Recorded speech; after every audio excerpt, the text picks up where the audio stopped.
mean somebody must be there to hold everybody accountable. But at the moment, we would rather deal with what we have, make it right. First of all, we as elites of Uganda we have made Museveni the issue. I can tell Museveni is not the problem of Uganda. The problems of Uganda are much deeper. We can change the next 20 presidents and we'll still be this roundabout. Deeply incisive. The different political forces that we have in the country, we don't seem to really have achieved that minimum political consensus over certain things. Authentically symbolic and insightful. Behind the Headlines, every Wednesday at 10 p.m. with Charlse Odongotho. All on your public broadcaster, UBC, Inspiring Uganda. I'm Joanny Takawalia, the Pikau Goodwill Ambassador. I'm here to inform you that Uganda Cancer Institute, together with the Palliative Care Association of Uganda, in partnership with the Ministry of Health, will host the 3rd Uganda Conference on Cancer and Palliative Care on 23rd and 24th September 2021. The theme of the conference is Cancer and Palliative Care in COVID-19 and Other Challenging Situations. This year's conference is a unique one and will be held virtually with some sessions broadcast live on UBC TV. We will have panel discussions, plenary sessions, and workshops, as well as presentations of abstract, where scientists will share latest research on cancer and palliative care. This conference will bring together at least 400 policymakers, researchers, health providers, patients, and the general public who will be watching online. I encourage you all to register for this important event. Registration for Ugandan delegates is 200,000 shillings. For more information, call 0392 080 713 or 0414 540 410. Email conference@uci.or.uj or conference@pcau.org.uj.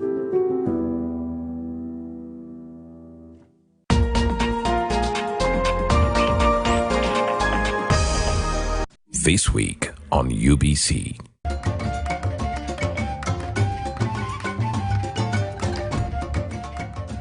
Saagala mwana wange kugenda nga azunga era tewali mwana agenda kuzunga nga zino enkoko entemeko emitwe mbu kubanga ayenjeera gwa bitone ebitaliimu. Nedda saagala kuddamu kuwulira mboozi zikwatagana na byamizannyo mu maka gano. Ntegerekese bulungi. Yeah, Mama. Now, the honest and young findings showed that 94% of different women who hold executive positions have once been in the sports sector. They have involved themselves in sports. So we see the importance of sports there.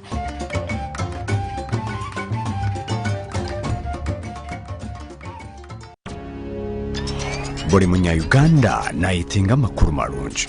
UBC West eyina amakuru marungi kandi agali kwesigwa. Leero za program zaayo ziri omu Lunyakitara hamwe n'Orufumbira. UBC West eyina tekinologiya ey'omulembe eri kugibaasisa kuhika omu bicweka byona omu ihanga nangu n'aheeru y'eihanga.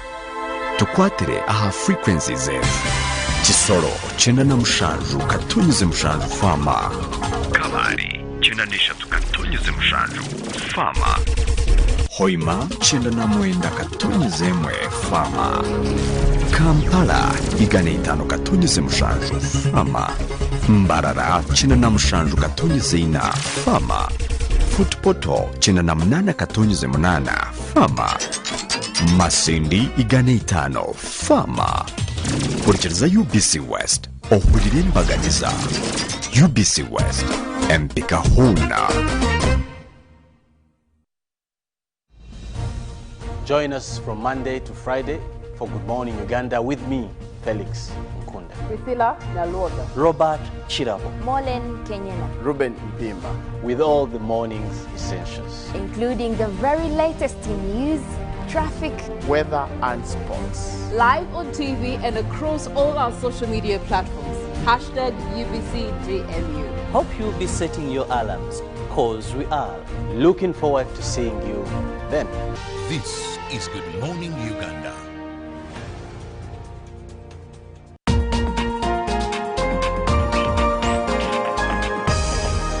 this weekend on UBC. Now, on the show, we are going to talk about one thing and one thing only: TikTok. Hello. Hello.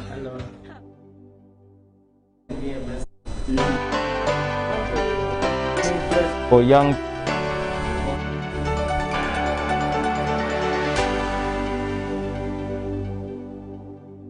It is intellectually engaging. So for me, as a member of parliament, if we decide and pass a policy and say we're going to buy you cars and give it all of you, we no longer want to give you money, I'm okay with it. To say that you're going to fight corruption is very good. It makes people feel good. Like when you say people are going to go to heaven, people feel good even if they die and they don't get anywhere.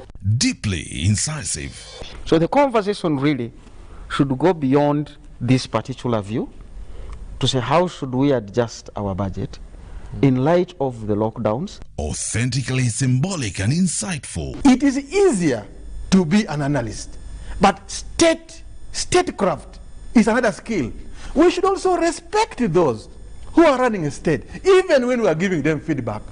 Behind the Headlines, every Wednesday at 10 p.m. with Charlse Odongotho. I will repeat it: 0709 602 592. That is the number that you should send us a message through so that we can interact with you and read your messages. All on your public broadcaster, UBC, inspiring Uganda.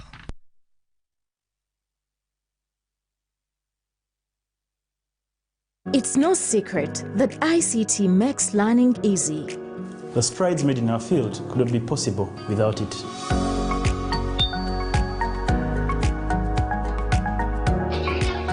And now we can watch our favorite shows. My radio is my best friend. UCC provides an enabling regulatory environment and policy guidance for healthy competition. We also facilitate ease of doing business in the communications sector through licensing, standardization, spectrum management, tariff regulation, rural communication development, and consumer empowerment. An informed consumer is an empowered consumer. UCC supports local content and innovations. Driving the development of a robust communication sector in Uganda is Uganda Communications Commission.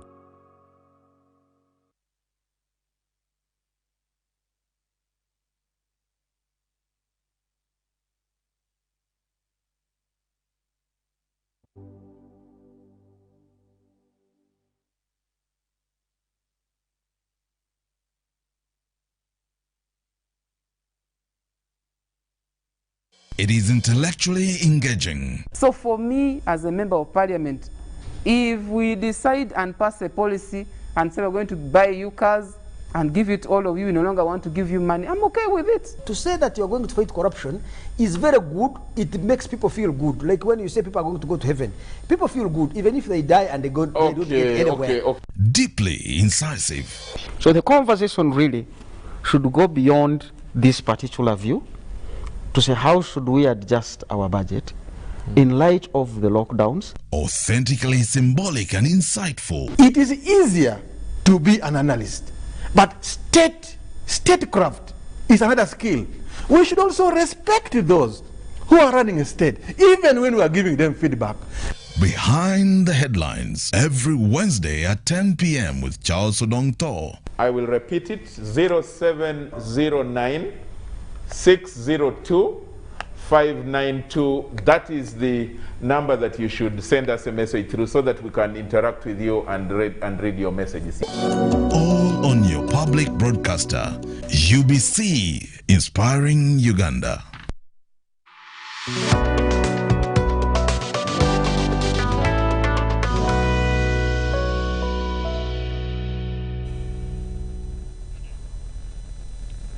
A very warm welcome, and I want to welcome you to this edition of Behind the Headlines this Wednesday, September 22nd, 2021. My name is Charlse Odongotho, and we are going to be taking a look at the president's speech. He has talked about three important issues. He dwelt so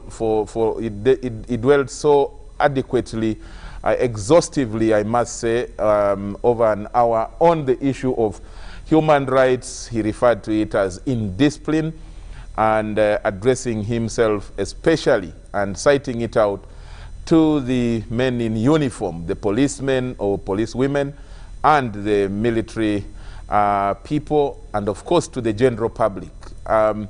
We are going to be looking at that, but we will also be taking a look at the issue of vaccines, and especially taking a look at going back to schools. When is it going to be done?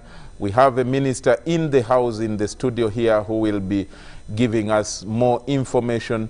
But to do all this analysis, we have in the studio here, starting from my extreme left, the Honorable Dr. Chris Baryomunsi. He is Minister in charge of ICT and National Guidance. Of course, he attended the presidential address from State House Nakasero. Dr. Baryomunsi, you're most welcome to the show. Thank you very much, Charles, and good evening, my fellow panelists, and good evening, viewers. I am happy to be here this evening once again. Thank you, and I'm happy that, I'm glad that you could reach us in time to join the discussion. Thank you very much. You're welcome. Thank you. On Dr. Baryomunsi's right is the President General of the Democratic Party, Chairman Norbert Mao. He is here with us in the studio. Chairman, you're most welcome, Woncom. It's always a pleasure to be here as a guest. Thank you so much, Charles, and I salute you and your panelists for this very, very important show. Wafoyo. But he has changed his tie from green to blue. He changed it, I think, when we were coming upstairs. When he came out of the vehicle, it looked green. I have ties of all colors. The other day, one of the panelists at another show gave me a yellow tie. Yeah, so I will wear it on an appropriate occasion. Next to Chairman Mao is Mr. Philbert Baguma. He is the General Secretary of the Uganda National Teachers Association, or Teachers Union, actually. Teachers Union. Thank you so much, Philbert, especially for driving all the way from Masaka this evening to come back and participate in this discussion. You're most welcome. This is your maiden appearance. Say hello. Yeah, thank you very much, and good evening, viewers. Thank you for inviting me, and I'm happy to be here with my fellow panelists. Thank you. Finally, we have Council Sarah Birete, who is the Executive Director of the Center for Constitutional Governance. Sarah, certainly today the President talked about, he cited expressly the issue of the Constitution and the need to ensure that it is followed, and today it should be a field day for you, or a field night. You're most welcome back. Thank you, Charles. I hope that what he talks will translate into actions, because there is too much human rights violations in this country. Perhaps let me start from that, even before your colleagues. The President talked a lot about violations of human rights. Just to cite a few of them, he said some of the major points he referred to. One, we went to the bush to fight for, respect of human rights. And he said nobody must back at people. The People's Army is supposed to be disciplined. Don't beat even criminals. Don't beat children. Don't kill anybody for any reason unless through the courts of law and those processes which are legal. He said deporting foreigners without trial must stop, and and then he said keeping people in jail without trial is against the Constitution. He referred to this as mistakes. He referred to them as discipline, and he tried to He addressed himself specifically to the soldiers and policemen and said, you must listen to this and know that it is not our position. What do you make of this, Sarah? This, to many people, I saw some of the comments online, many people are surprised. Why did the president have to take all this time addressing matters of human rights? Well, Charles, out of the just concluded elections, Uganda got international sanctions from the US on some individuals over their human rights violations during elections. We have also had the most violent elections with extrajudicial killings of Ugandans on Kampala streets. Officially, we are told 42 Ugandans were executed between 18th and 19th November by our security forces. We have seen a documentary with the details of some of the police officers or people wearing uniform belonging or resembling that of the Uganda police force executing people on Kampala streets by the BBC.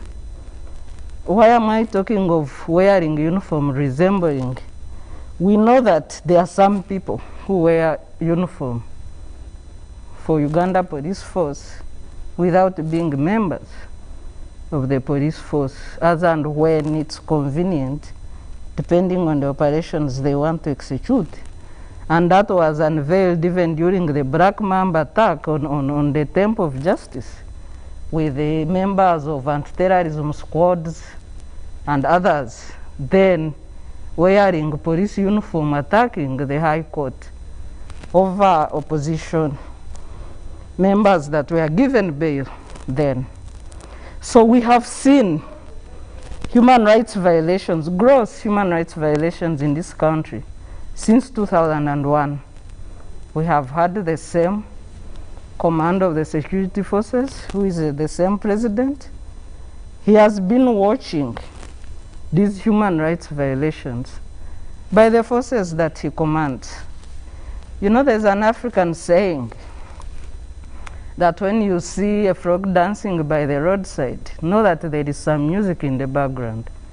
So what would be the music when it comes to this change of heart on gross human rights violations in Uganda? Uganda is up for universal peer review by the UN in February, January and February next year. As members of civil society, we have done our shadow reporting as required by the UPR mechanism. It has been submitted to the chair of the steering committee in Uganda, the Ministry of Foreign Affairs. It has also been submitted to all UN agencies. The government will make their own report, but the human rights violations by Uganda in a digital era are all over the internet. So whether you report them or conceal them, the world knows what is happening to Uganda. So part of the music that could be in the background is the upcoming universal peer review mechanism on Uganda and its human rights record in the international spectrum.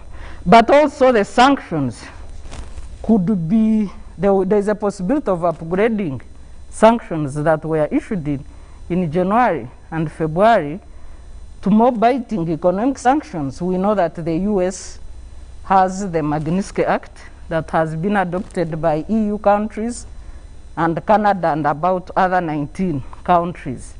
So the Magnitsky Act has been replicated in about 38 countries. And these are the most members of G22 and other countries that we would want to associate with as a country. And they all denounce the abuse of human rights of the nature that is happening in Uganda. So I think this is the music in the background. Okay, Mr. Philbert, As a Ugandan, we have just come off an election, and an election which was quite violent.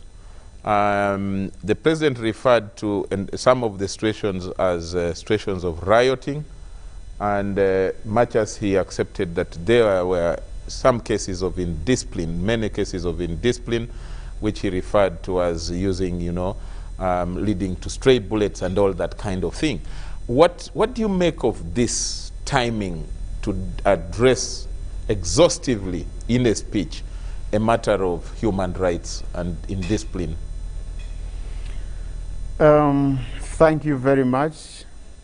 First of all, the address we expected was majorly on COVID-19 situation, which he touched on very briefly.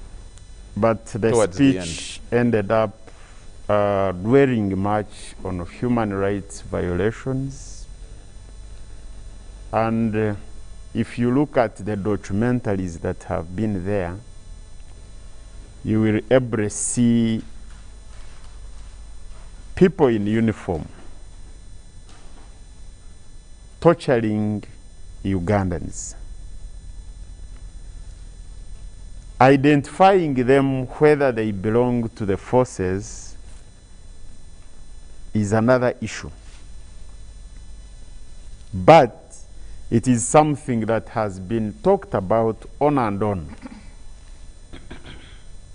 From time to time, you would see those scenarios, and people battered. Even your colleagues in the media, being battered, and sometimes they are putting on uniform and they are crying for help, indicating that no, we belong to the media. But still, the beaters would continue to beat.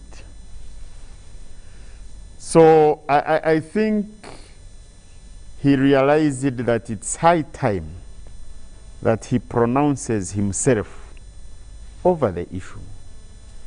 You remember recently when the issue of police came, and they were indicating that if you as an individual continue to commit these crimes, you should be held liable for your actions. So the issue of saying in security it is order from above, if you commit an offense, then you are held responsible as an individual, but not as an institution and not as government. And I think coming out as a fountain of honor, to pronounce himself over the matter, is a signal to the security operatives to know their boundaries and observe the human rights. Otherwise, if they continue to violate human rights, now any other responsible organ can hold them accountable for their actions, because the fountain of honor has pronounced himself clearly, and he has condemned those actions that have been taking place. Chairman Mao, your Philbert refers to a signal to the security forces, to the security officers on being held accountable personally. And Council Birete refers to a music being in the background. What is your view? What is exactly pushing the president? This is now September is coming to an end after the election, about 8 months down the road. And he got, of course, this information. He is the best or the biggest consumer of intelligence and of facts around the country. You can't take that away from him. So he has got this information before, but he comes out now. What is your make of that timing?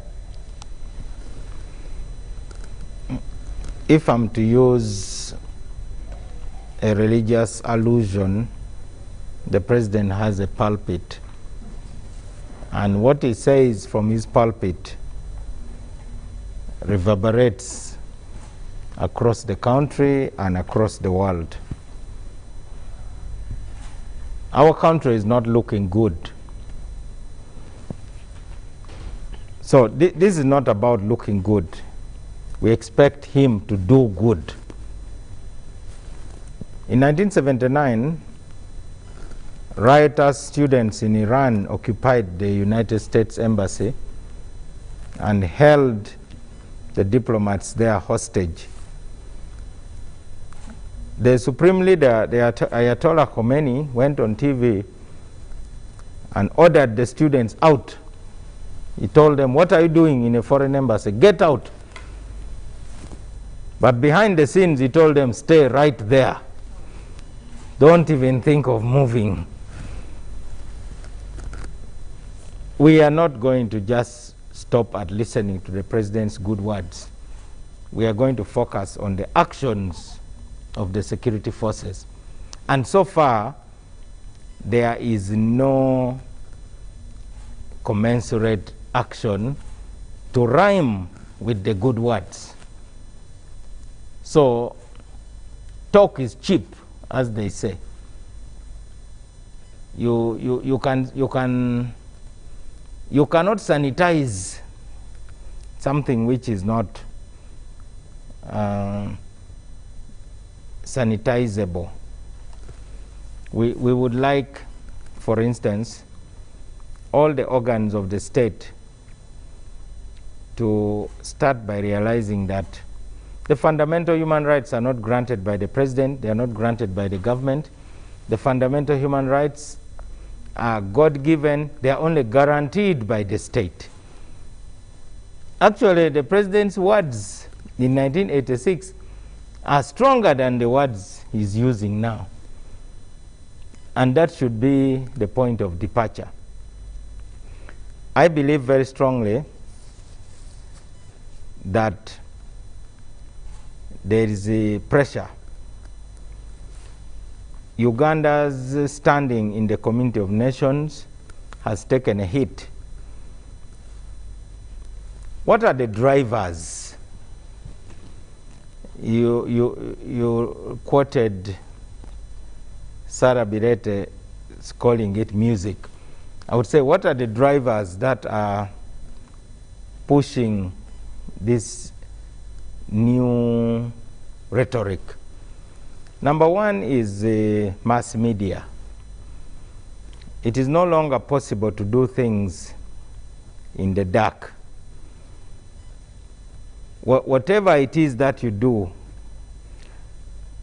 if you have security forces entering parliament and beating up people,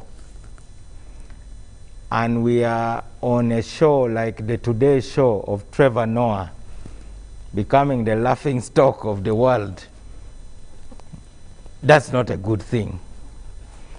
And mark you, this is the president who, in 1998, President Bill Clinton hailed as a new breed, one of a new breed of African leaders, and he was referred to as a beacon of hope.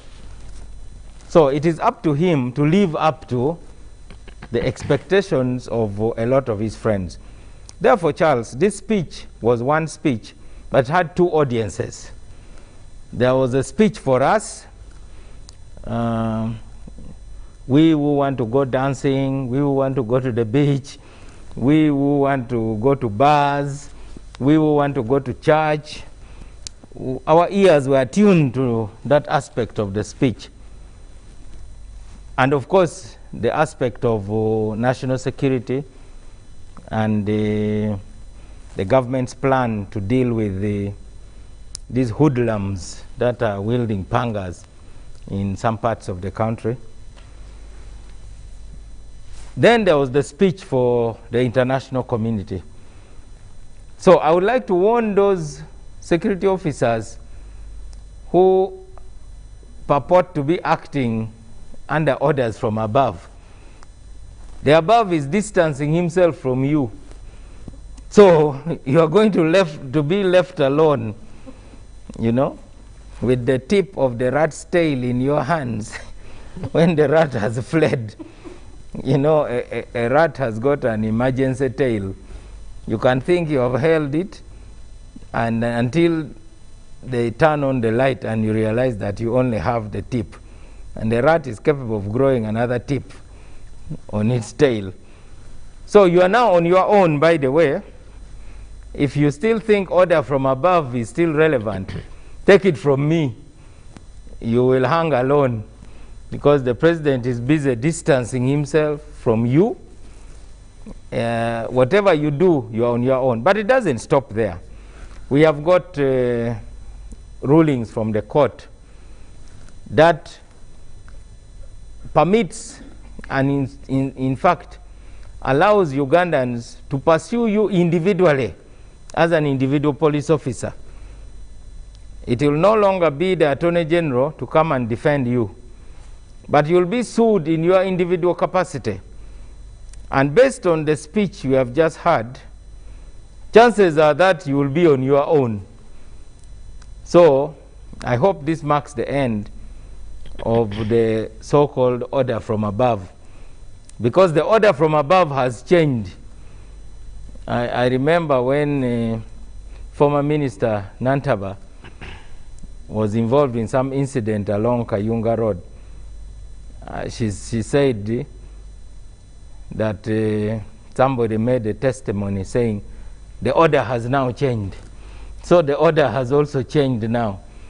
If the order was to beat Ugandans, as indeed the president himself said in one address, when he said that he got a report that somebody had been beaten properly. The two speeches are in stark contrast. But we welcome the president back to the constitutional line. Of course, the defenders of the president will say he is the author of the constitution, he's the one who ushered in the constitution-making process. But for us, we believe that the evidence on the streets of Uganda have been extremely disturbing and embarrassing. So we need to turn over a new page. We hope the president will also compensate victims of human rights violations. That's another order we expect.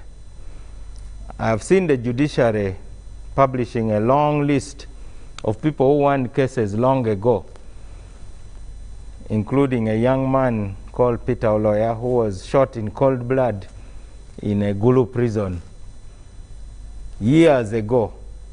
So we hope that there will be redress. It is not enough to say, don't violate human rights. We must go further than that.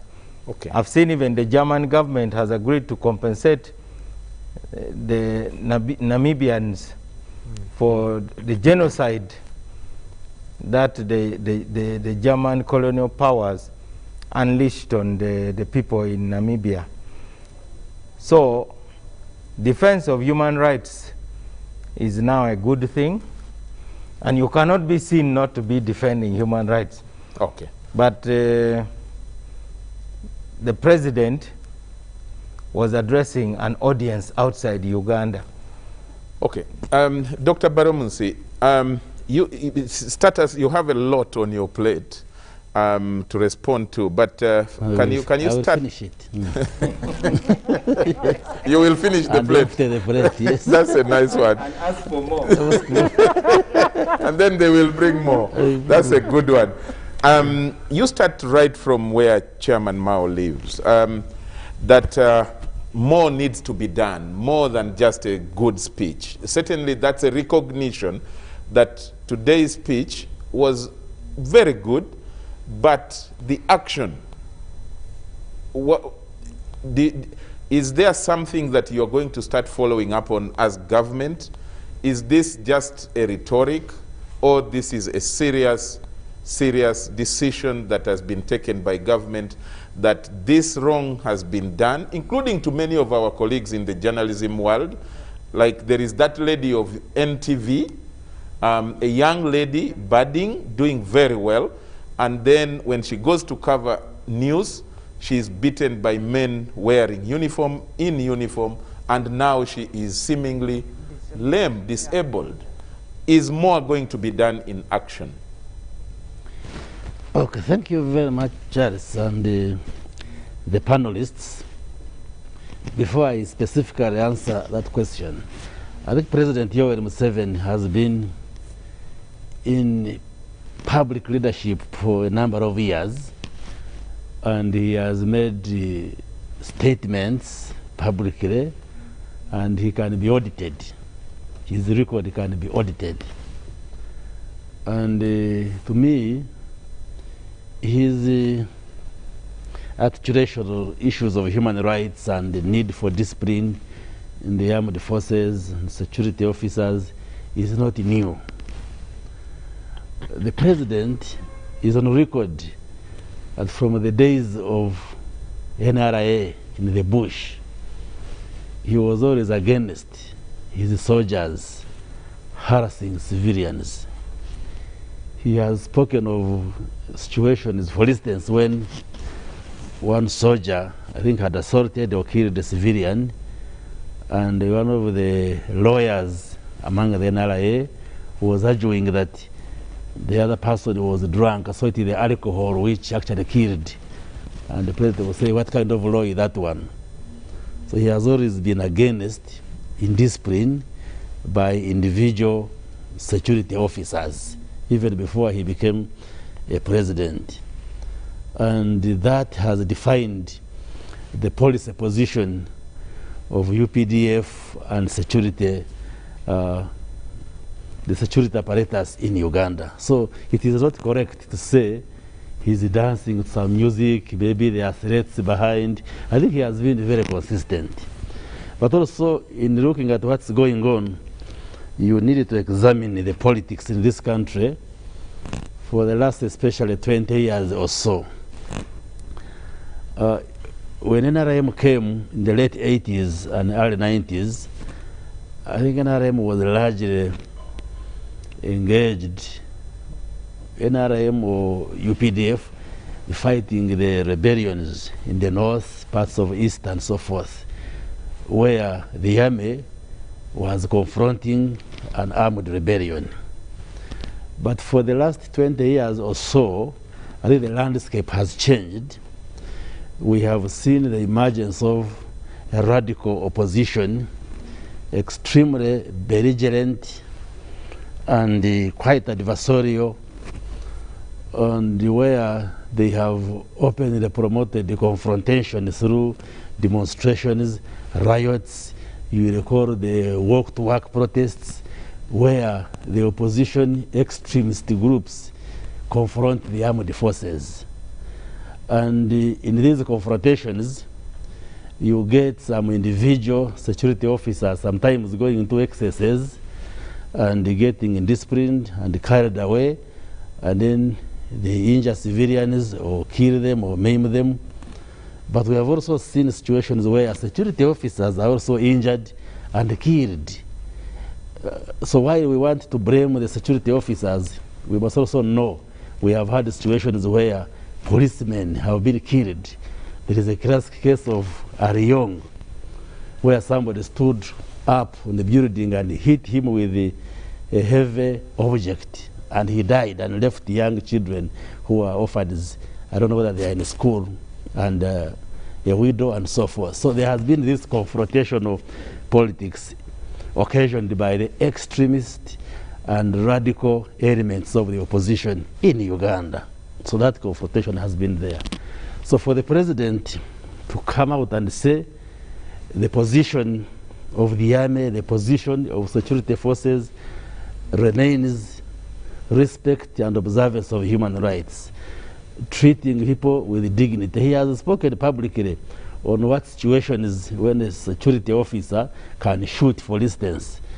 So he has been consistent. So to me, his heightened emphasis on issues of human rights is not really new. I think he's just making these comments and statements in the wake of this confrontation. Like when you say the last election was extremely violent, that's not true. That's not true. I participated in elections. Yes, there were those incidents where Bobi Wine, as a presidential candidate, was arrested for reasons justifiable because he was flouting COVID-19 preventive measures by holding rallies against what had been agreed upon, and he was arrested. Then there were riots which were quelled. I think that was a major incident, but you can't say elections were very violent in the country. That was one incident which occurred 18th November. And then you had these clashes in Kampala because the security officers were quelling these riots. Unfortunately, in the process, people died. And the government is on record saying investigations are going to be held, are carried out, and if their security officers found to have crossed the line by breaching the law, they will be brought to order. But you can't say elections in Uganda were by and large violent. What violence was there in Western Uganda, for instance? Did you hear of any? No. So, to me, there is no music, as Sarah is intimating that the president probably is responding to some threat. No. Whether sanctions or not, this is not the first time some Western countries have announced sanctions. With or without sanctions, Uganda is moving, is making progress. And I can say without fear of contradiction that what is motivating the president to say this is not because there is any threat, but simply because he's realigning his army and security officers by reminding them that if you kill a civilian, if you do something out of the law, you take responsibility as a person. The UPDF, the Uganda police, or other security agencies do not tolerate that abuse of human rights as a policy. So if there are individual excesses in discipline by individuals, then they have to be reminded that you take personal responsibility over that. So to me, I don't see it as something very strange or very novel, or that the president has made a turnaround. In any case, in his many years as a president, can anyone quote an example where he has ordered for somebody to be killed? Because, like we are saying, in the past, he has supported the violation of human rights, and now he's making a turnaround, which is not correct, which is not true. I think he has been consistent on the issue of human rights, but it is true that on some occasions, individual security officers cross the line, and I think it is proper for the commander-in-chief to remind his troops that, yes, while you execute your work, remain professional and avoid abusing human rights, because it has never been a policy of security forces in Uganda. But definitely it's not going to be rhetoric, as some of you indicate. It will be followed by action. So what you will see and what Ugandans expect is that individual officers who have breached the rules, who have abused the human rights of Ugandans, if evidence is adduced, definitely they will be brought to book and they will be disciplined. And this is not going to be for the first time. There are many cases of examples in the past where soldiers, police officers, security officers have been disciplined because they have been involved in the breach and disrespect of these human rights. Maybe briefly a follow-up before I bring in your colleagues to just engage freely around the table. Did you as government at cabinet level take a decision on that we need to address the issue of human rights violations, and let the president, no less than the president, be the one to take a lead in doing it? What are some of the drivers, like Chairman Mao referred to it, that is causing this timing several months after the election, that especially when he referred personally to that time when, I think was it in November, when there were a number of deaths during the elections, following that arrest of opposition leader Bobi Wine in Busoga. Were there some specific discussions by cabinet at government level that we need to address this? No, there was no specific discussion of this subject in cabinet, but I think, like Honorable Mao said, of course, with the proliferation of media platforms, all these issues are discussed, and as a government, we also follow the public discussion and respond to what is going on. But like I said, I think it is not extremely new that the president or indeed the government has come out to condemn abuse of human rights, because at no point has the NRM government ever condoned or promoted abuse of human rights. So the president is just making an emphasis in the wake of this adversarial politics, which is confrontational, and where in the heat of the moment, some of our security officers crossed the line and breached some of these rules. Okay. And so he's just reminding the security forces, but not that there's a crisis or something is unfolding, no. To me, it is just a routine and regular reminder to the security forces there is no threat behind, there is no crisis that he's trying to solve. Maybe the last one on this round. What do you think about what Philbert referred to as we had expected? And indeed, actually, I saw on a number I heard on a number of media platforms the expectation that this address will be heavy on COVID management and the curfew and all that.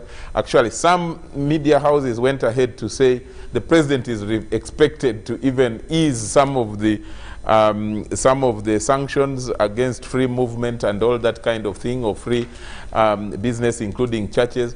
But the president decided to dwell so much on human rights, which was never, anticipated or even expected. Did he? I thought he talked about COVID. He mentioned actually the issue of vaccine more.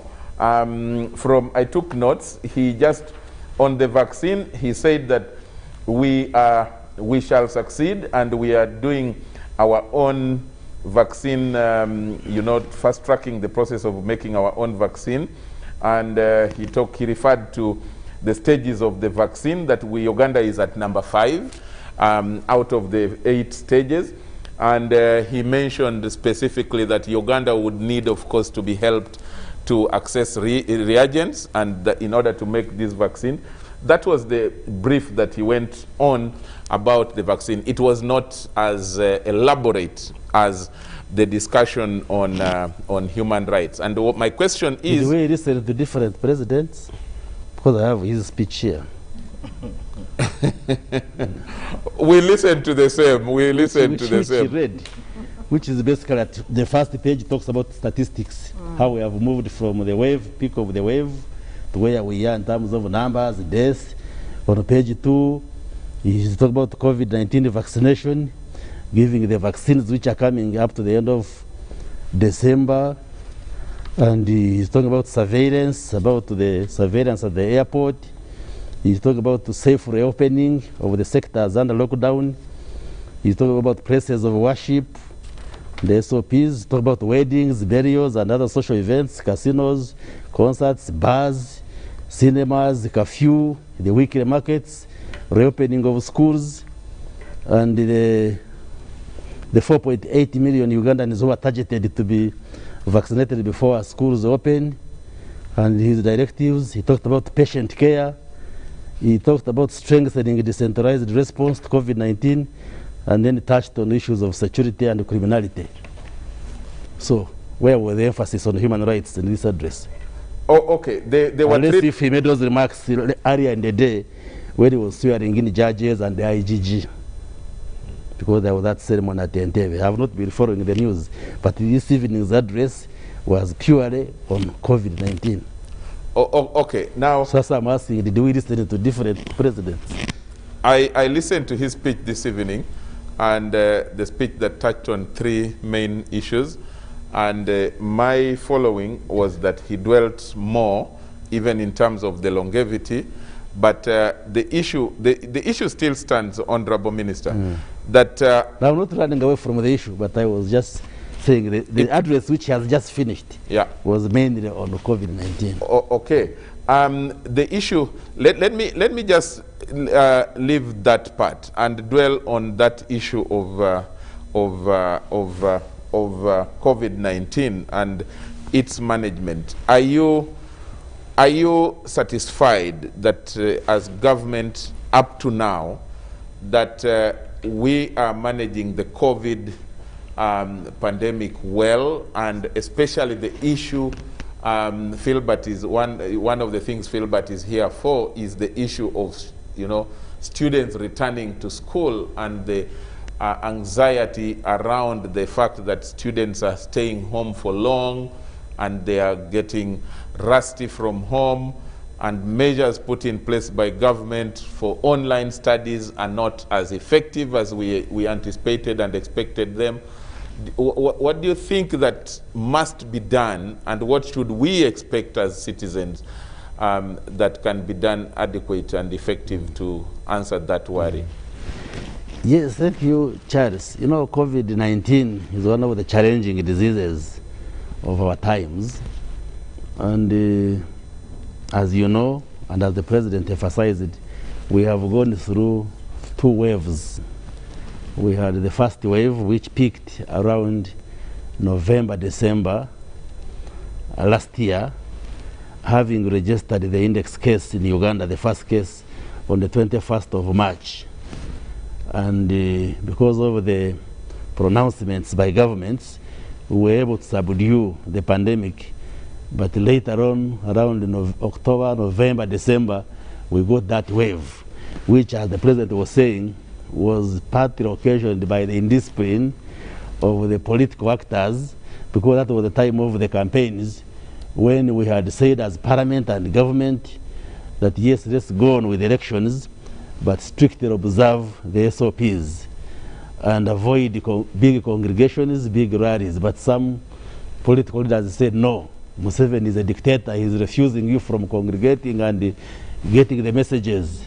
And that's what resulted to the arrest of one of the presidential candidates. But we got that wave, and then after elections we see Corona getting down, and then May, June, and July we go into a deadly second wave where we lost many Ugandans, as we all recall. And that's what forced the government to announce a lockdown again. Lockdown because vaccines are new and were not readily available as one of the biggest tools that helps in fighting this COVID-19. So our assessment is that we have tried our level best, and Uganda has done very well.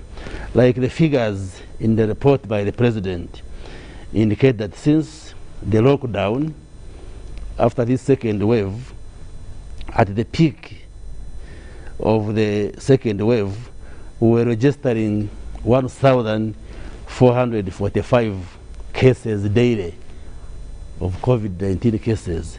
But this has dramatically come down to 124 today, in the last 1 month. We were registering 57 deaths at the peak of the second wave per day. You recall when the sirens and ambulances was what you could hear around Kampala. Now this has reduced to 6, and many other statistics. So we've been able to control COVID-19, and if you compare this with the other countries which have been hit hard, I think we have done fairly well as a country, although we had those peaks, those waves where Ugandans died.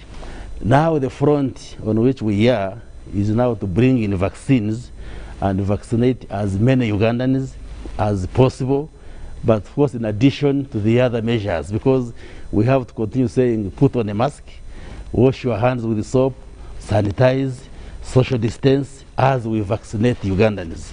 And from the president's speech, and as we have been saying publicly, is that our target is to vaccinate up to 22 million Ugandans.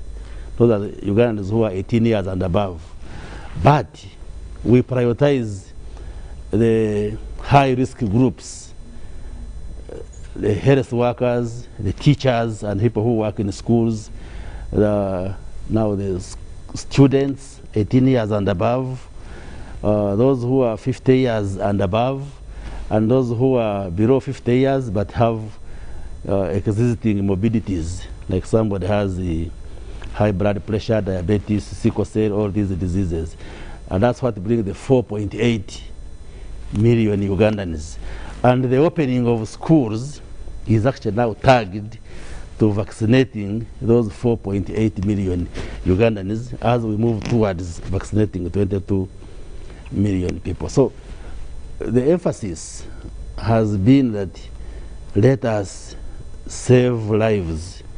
I know these measures have been inconveniencing. People are saying open schools, open prayer places, open bars, open businesses. Yes, we must ensure that the economy thrives and people survive in terms of livelihood, but first and foremost, people have to be alive. Like the English say, that the dead people tell no tales. If you have died of COVID, you won't be there to run business or to do what. And we appeal to Philbert here and his constituency in the school community and the teachers and the parents that yes, we may want to rush to open schools, but look at some of the countries around Uganda that have opened schools and see what is going on. Some of them are going to close schools within the coming weeks because the infection rates are very high. I may not name the countries. So here for us, we've been a little bit careful. Yes, we know our children are at home with all the challenges, but we want to prepare the school environments to be as safe as they can, but also that once we open these schools, then our children can remain at school without getting infected. Our teachers can remain at school, and then you sustain that teaching rather than opening and after 2 weeks you close and so forth. So in the announcements by the president, he has announced that we are going to start by opening universities and tertiary institutions beginning in November. That's why now among those targeted for vaccination include university students and tertiary school students. And the condition is that by the time you report the university to the college, you must have been vaccinated. You go with your card. The teachers must have been vaccinated, and the workers in those schools. And then beginning in January 2022, we shall open the rest of the institutions, secondary schools, primary schools. We are just trying to be careful so that we vaccinate as many and then open gradually. So that when the schools open, then we don't get the catastrophe of children getting infected and killing their teachers, and then we are forced to close again. So I think we are moving fairly well in the circumstances. Okay. And the vaccines are now becoming available. Many more doses are coming in, and we appeal to the public that once your opportunity comes to be vaccinated, please take the vaccine. And it will be the vaccination response that will define how we open the schools and even other places. Okay, Philbert, we're about to go for a break, but I wanted you to pick your mind on the response so far and the measures being taken to ensure that we can, students can go back to school. Are you convinced with what so far is going on, the progress, the speed, the management, as far as studies is concerned? Yeah, thank you very much. First of all, we all believe that education can wait. But wait for how long? We are having scenarios where we have consistently said teachers are part of the priority group. But I think government has run short of monitoring what is taking place at the vaccination centers. A situation where they go for vaccination and the vaccines are not there. And I want to believe that even behind the vaccines not being there, there could be some data games being played behind the curtains. Played by who? By those who are supposed to deliver the vaccines and those who are supposed to avail the vaccines. Because we wouldn't be singing, because the impression seems to suggest that the teachers are not available to be vaccinated. And yet, the teachers get the program, they go to the vaccination center, from morning up to midday, is nobody resurfacing there. Sometimes they keep there, and towards the evening they are told the vaccines are not there. So, while we are targeting to vaccinate a certain number, we need to look at the process, how it is going on, so that we don't continuously use that, and even when we reach January, we say we targeted 4.5 million, and now we have only 2. That becomes unfortunate. It is true, we all know that out there, the teachers are psychologically tortured, the parents are psychologically tortured, the learners, you cannot define what they are going through, and all other well-wishers of education. Keeping these children away from school for all this time. Remember, we have got categories of learners who have not gone to school for now more than 1.5 years. Primary 1, primary 2, primary 3. We have got categories of learners who just went there, and in 1 week, 2 weeks, the school is closed. Now, there is nobody who would wish to see learners die. There is nobody who would wish to see teachers die. There is nobody who would wish to see the learners taking back home COVID-19 to the parents, to the guardians. But the process and the speed at which we are doing this makes people think that even the date that is set may not be realized. For example, we started when security, the teachers, health were among the priority groups. But when they opened these general vaccination venues, the long queues were there. People would join the line. Towards the evening, they tell you the vaccines for today are now finished. We advised and said, look here, if the teachers are a priority, and if we are looking at teachers being vaccinated and reopening schools, they can easily be vaccinated within 2 weeks. Put the centers at the schools, invite them, they come and be vaccinated. At first, the argument was that when you treat teachers in that special way, the public will complain.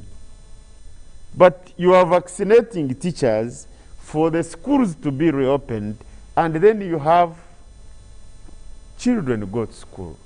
Who doesn't have the school-going children? Even if it means one not having a child, but you have within the family, you have school-going children. Now, later on they accepted and designated the centers, and teachers have been going there, but they are still going through challenges. We want to thank the reopening for universities, tertiary institutions, but my fear is it is still tagged to vaccination. Possibly the minister will help us and guide us. What if we said they come and in the first 2-3 days of reporting, they are vaccinated? Because they are scattered everywhere. And they are going to go through the same challenges that are there now. That I can answer straight away. And the condition... The vaccine does not give you instant protection. You require like 2-3 weeks for you to get protection from the vaccine. That's why we want them vaccinated before the schools open. Now, how are you going to attain 100% vaccination of these learners who are scattered everywhere? And yet, you are saying you must have been vaccinated in order to report. Okay. So I still see the implementation of what is being talked is not going to be easy, and it may even extend the date that they have reopening. Okay, I want to bring in Chairman Mao and Council Birete, but we've got to take a break, and let's have that quick break taken now, and then when I come back, I'll bring in those members of the panel, and then we can go around with the discussion, and Honorable Baramunsi will of course be responding to some of the issues as they are raised. And when we come back, let's keep it more engaging. If you want to join the discussion via Twitter, there is a hashtag UBC behind the headlines, hashtag UBC behind the headlines. But on Twitter, I mean, that's on Twitter, but you can also send your message through 0709 602592. I'll repeat that, 0709 602592. And remember that we are streaming live via YouTube, and this is Behind the Headlines, and we are looking at a reflection or analysis of the presidential national address. Let's go for that break now.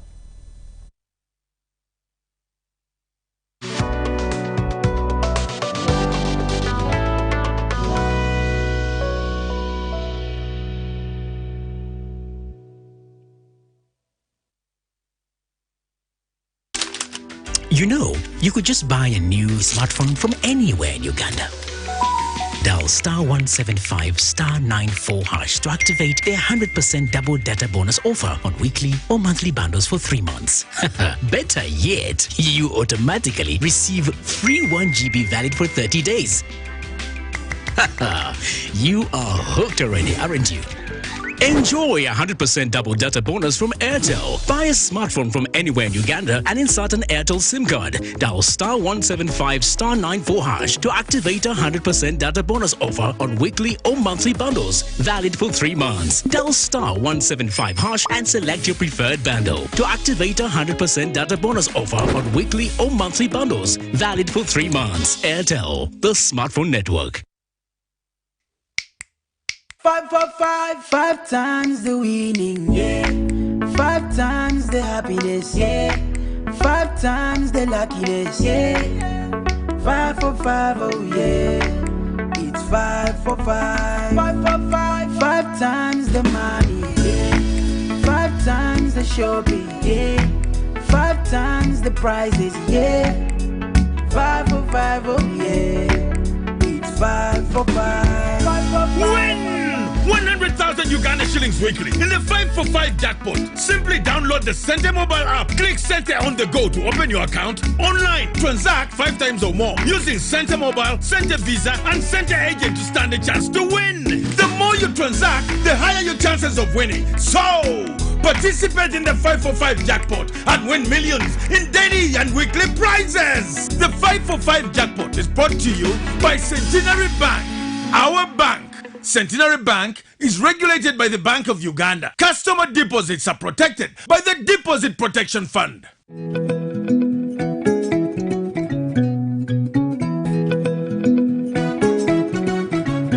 My home, I smile when I think of you, Uganda. My home.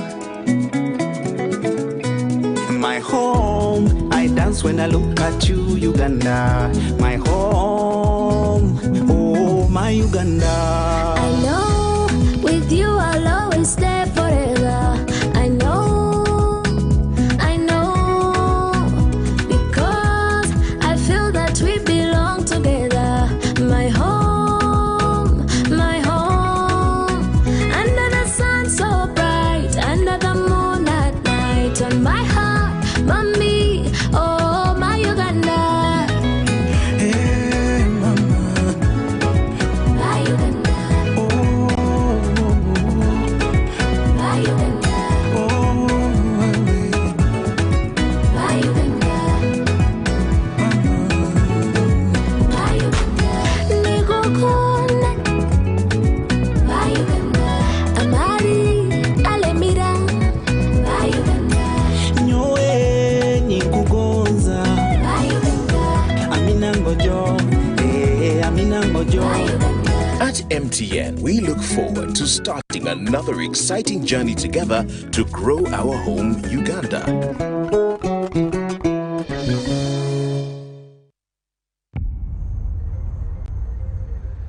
What does it mean to be closer together?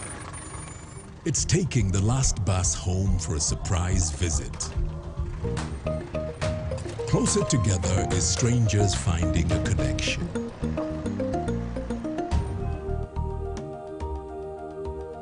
It's bringing home something much more than a box. It's the warmth of home, or the beginning of something new. There's magic in sharing the things that we learn, because it's those things that bring us close together.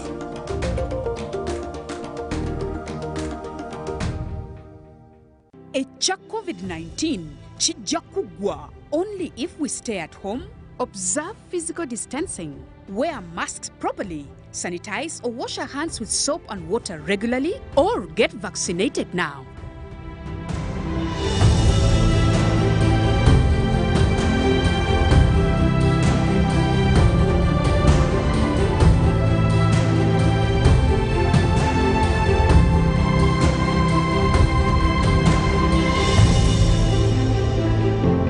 Be alert.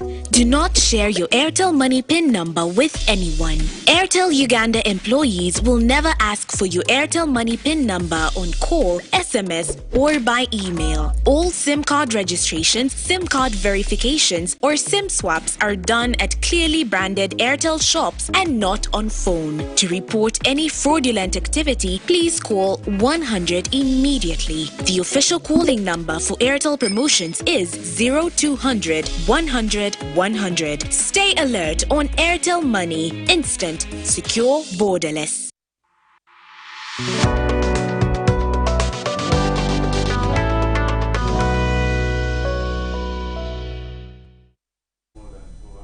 We are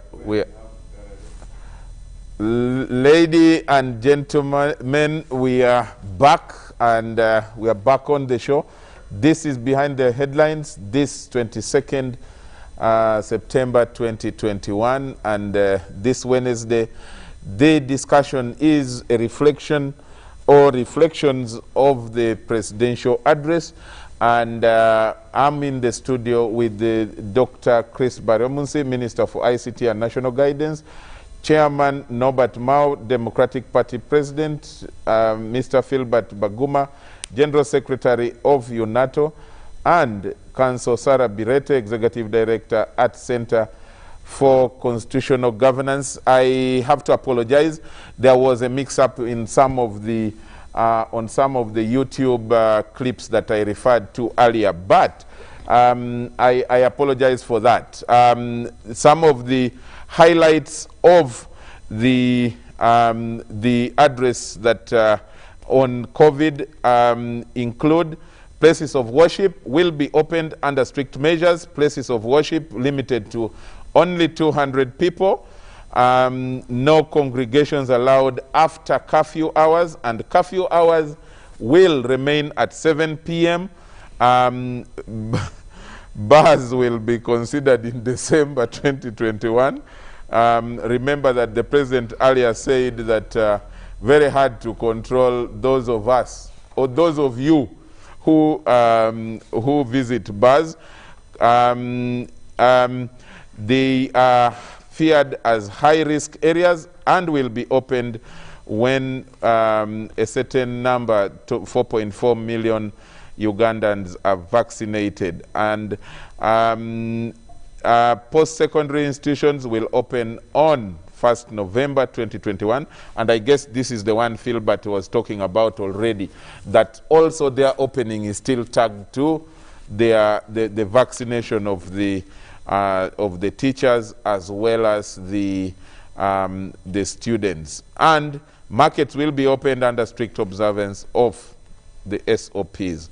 Chairman Mao, before we went into the break, Mr. Philbert was referring to some of the fears, some of the difficulties that schools are going to face, and of managing the reopening or the gradual reopening of schools. Do you think that the suggestion him and his team make are suggestions that would rather be followed by government? In Uganda today, most of the schools are actually private. The ones that, and they have really been hit very, very hard. Some have actually now been turned into other businesses. Even government schools are still hit. I have been observing that school compounds are very bushy. There is vandalism. Woodlots of schools are being invaded by those looking for firewood. And many teachers have actually turned into doing other things. So, while the president is right to insist that it's about protecting lives, but there's also livelihood. There has got to be that delicate balance between life and livelihood. I know for a fact that it is easier said than done when we say we are going to roll out vaccination. When the actual process starts, I do not know who is going to make these people in charge to move faster to do the vaccinations. Then there's also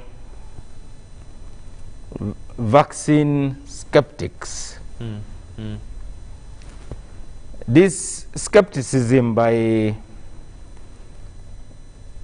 teachers and many Ugandans is because there were mixed signals. Even the president himself some time back said that he's still studying which vaccine is the best. So there is a vaccine skepticism among Ugandans. So the meaning of the word mobilization should actually be a public education campaign. And Corona is a disease whose character, even scientists like Dr. Baryomunsi cannot define 100%. The thing keeps changing its character. And even in the developed countries, they are now talking about a so-called booster dose. So nobody knows for sure. But there are some things we can do to stay alive. And that's why the SOPs are our best safeguard. I was happy in the previous address when the president thanked Ugandans for being compliant. Ugandans have really been obedient. They have suffered quietly. And even the politicians who are being attacked for being defiant, I think the attack should go across the board. I would like to remind Dr. Baryomunsi that the NRM also had, while the president campaigned following SOPs, the NRM had a crew led by some musicians, like for instance, Bebe Cool. Surely, you cannot just say it was the opposition. Even the NRM had its bad guys, if I may say so. And their primaries by lining up, which was a super spreader. Oh yeah, I did also see social distancing the other day when the Prime Minister was distributing cash.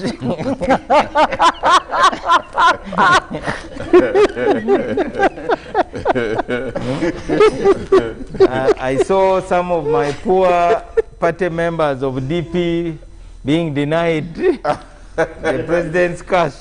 I did know that citizenship rights is based on political allegiance rather than need. They were not invited, or they were denied at the point of handing. No. Some of these people, those are their best clothes. Yes. So if a DP t-shirt is your best, your Sunday best. But she was giving those who have some disease called the podoconiosis, swollen feet. Maybe your DP members don't have that condition. She was not looking at people's feet, I can assure you. I think she was more impressed by those who were wearing yellow. And there was definitely no social distancing at all. So, as we look at rescuing a generation we are likely to lose,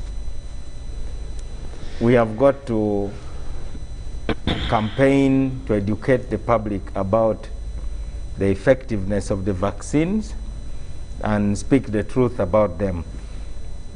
Secondly, the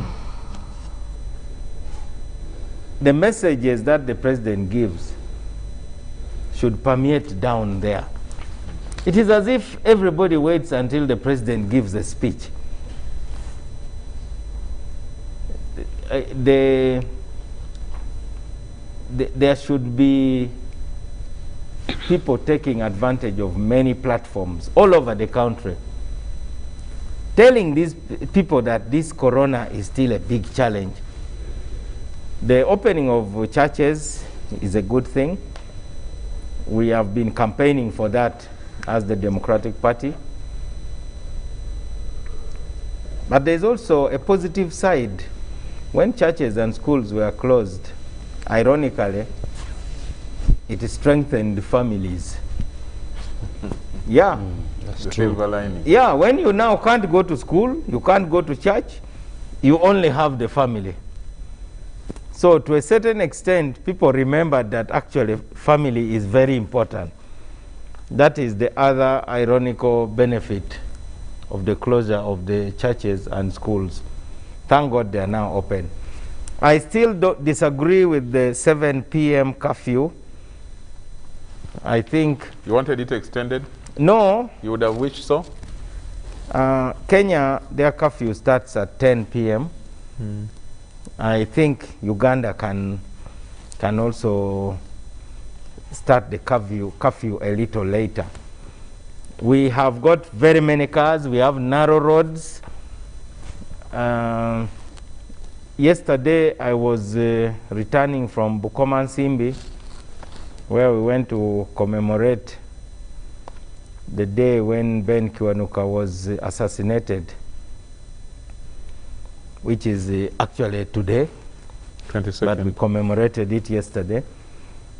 And I saw LDUs tying people with the ropes, you know. I would like to hear what the president has to say about that. Why should you tie up people who cannot afford transport? They're actually walking home. They are struggling. I think if somebody is on their way, going away, they are not loafing around.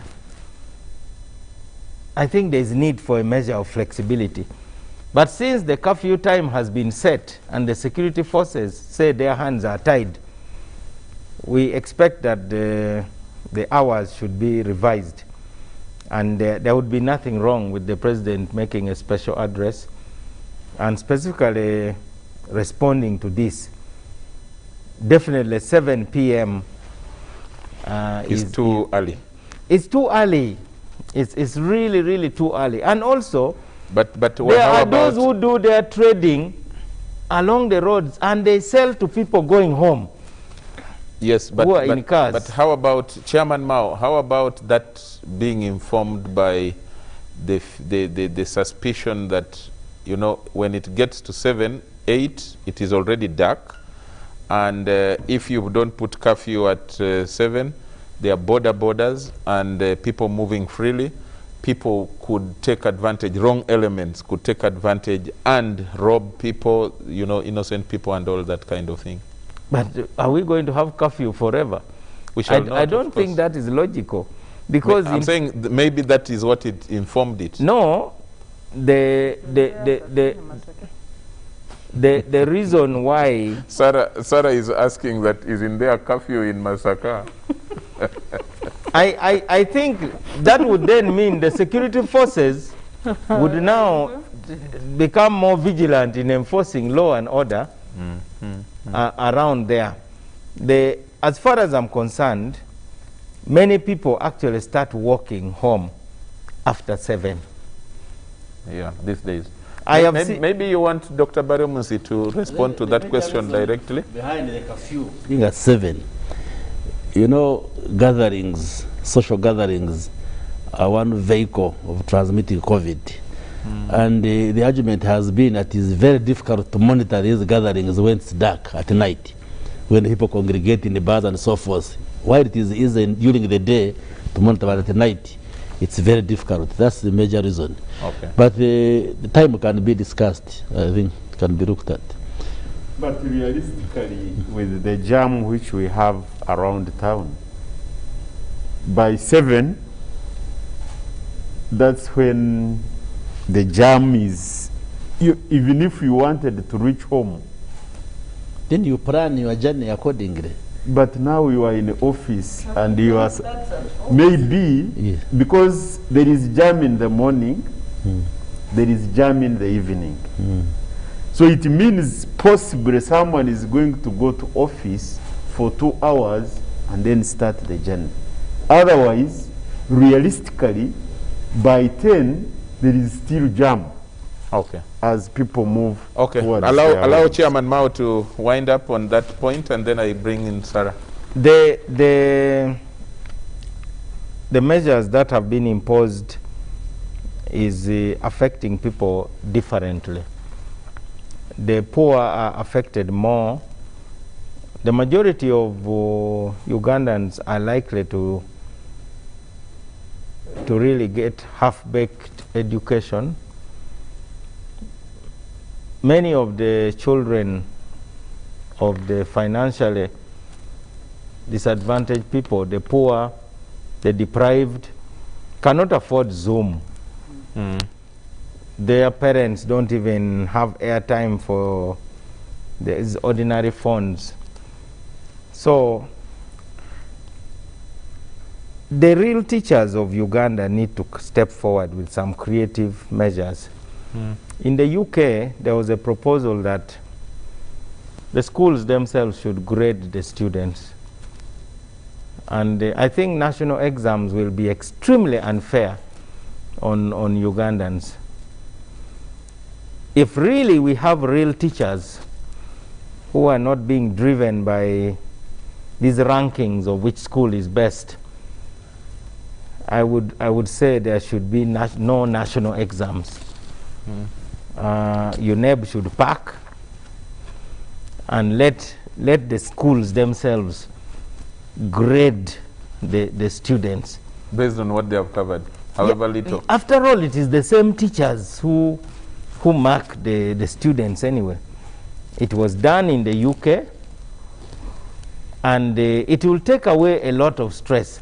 Now, how are you going to let students who have been in the village playing with bicycle tires, kicking banana fiber balls for months, and you let them sit the same examination with people who have been on Zoom being taught by the best teachers? So it is going to it is discriminatory, in short. Okay. So beyond the opening of schools, we must look at a creative way of assessing how to promote students. Okay. Sarah, you on the plans for reopening, do you think that it's being well managed from the presentation and the proposals made by the HE? No, but I want to start better? with a different, bringing in the new aspects as a part of the directives of the president on COVID before I say my views on the education sector. You know, the very first directive today was a threat to dismiss RDCs, cows. This was if vaccines expire in the district, or if they don't mobilize people to take up vaccines. And I want to agree with Gilbert when he says teachers are moving up and down looking for vaccines. I did move for my second job mid-August from one place to another looking for vaccines, and you are told they are not there. And then I refused suggestions from some of the people in my networks that I got private centers and there were vaccines. And they I are feared. Yes. Of course, the first thing I feared was the water. Yeah. But the second indicator, and I've seen some hospitals with now COVID vaccines available, private hospitals. And I think government should inform citizens. Do we have private hospitals that have imported vaccines in this country? And if not, where are those vaccines coming from? I don't want to mention hospitals on this show, but in August I was told to go to some of the best private hospitals to be vaccinated at a cost of $100. I said no, I will not. If the vaccine I took the first time expires, let it expire. So when Gilbert says teachers are moving up and down, I wish to really call upon the COVID task force to get data from the people distributing vaccines. What have they distributed and to what district? I am aware of people in my sub-county, Chizova, including my members of my family. They have been moving up and down for the last 2 weeks, and there are no vaccines. So when you say teachers have refused to take vaccines, are they available? Are they disappearing along the way? Who is monitoring? Who is accountable? And how come there are vaccines in places that are not announced by the task force? Where are they getting them from?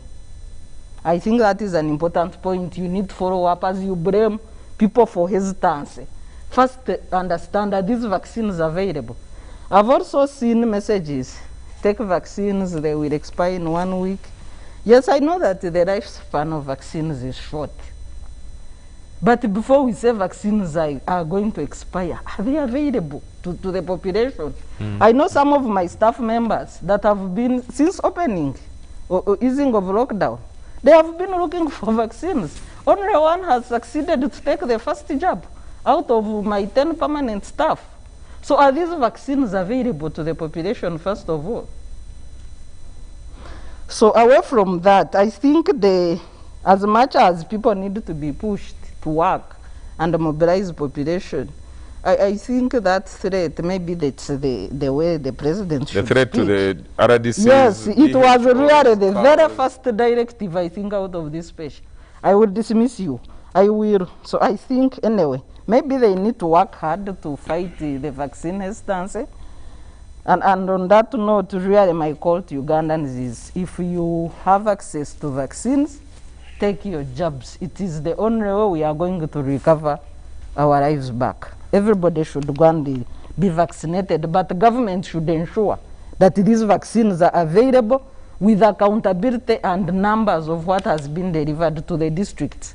The president has mentioned some of the districts that have really performed well on vaccination of teachers. And I wish to congratulate Honorable Bariomus. I think your district is doing well at 92%. Yes. Yes, but in my district there are no vaccines. So even as Bushenyi is not mentioned, vaccines there. In my sub-county they are not. Are you sure? Yet Yes. you have many ministers. I don't know. If it were about ministers,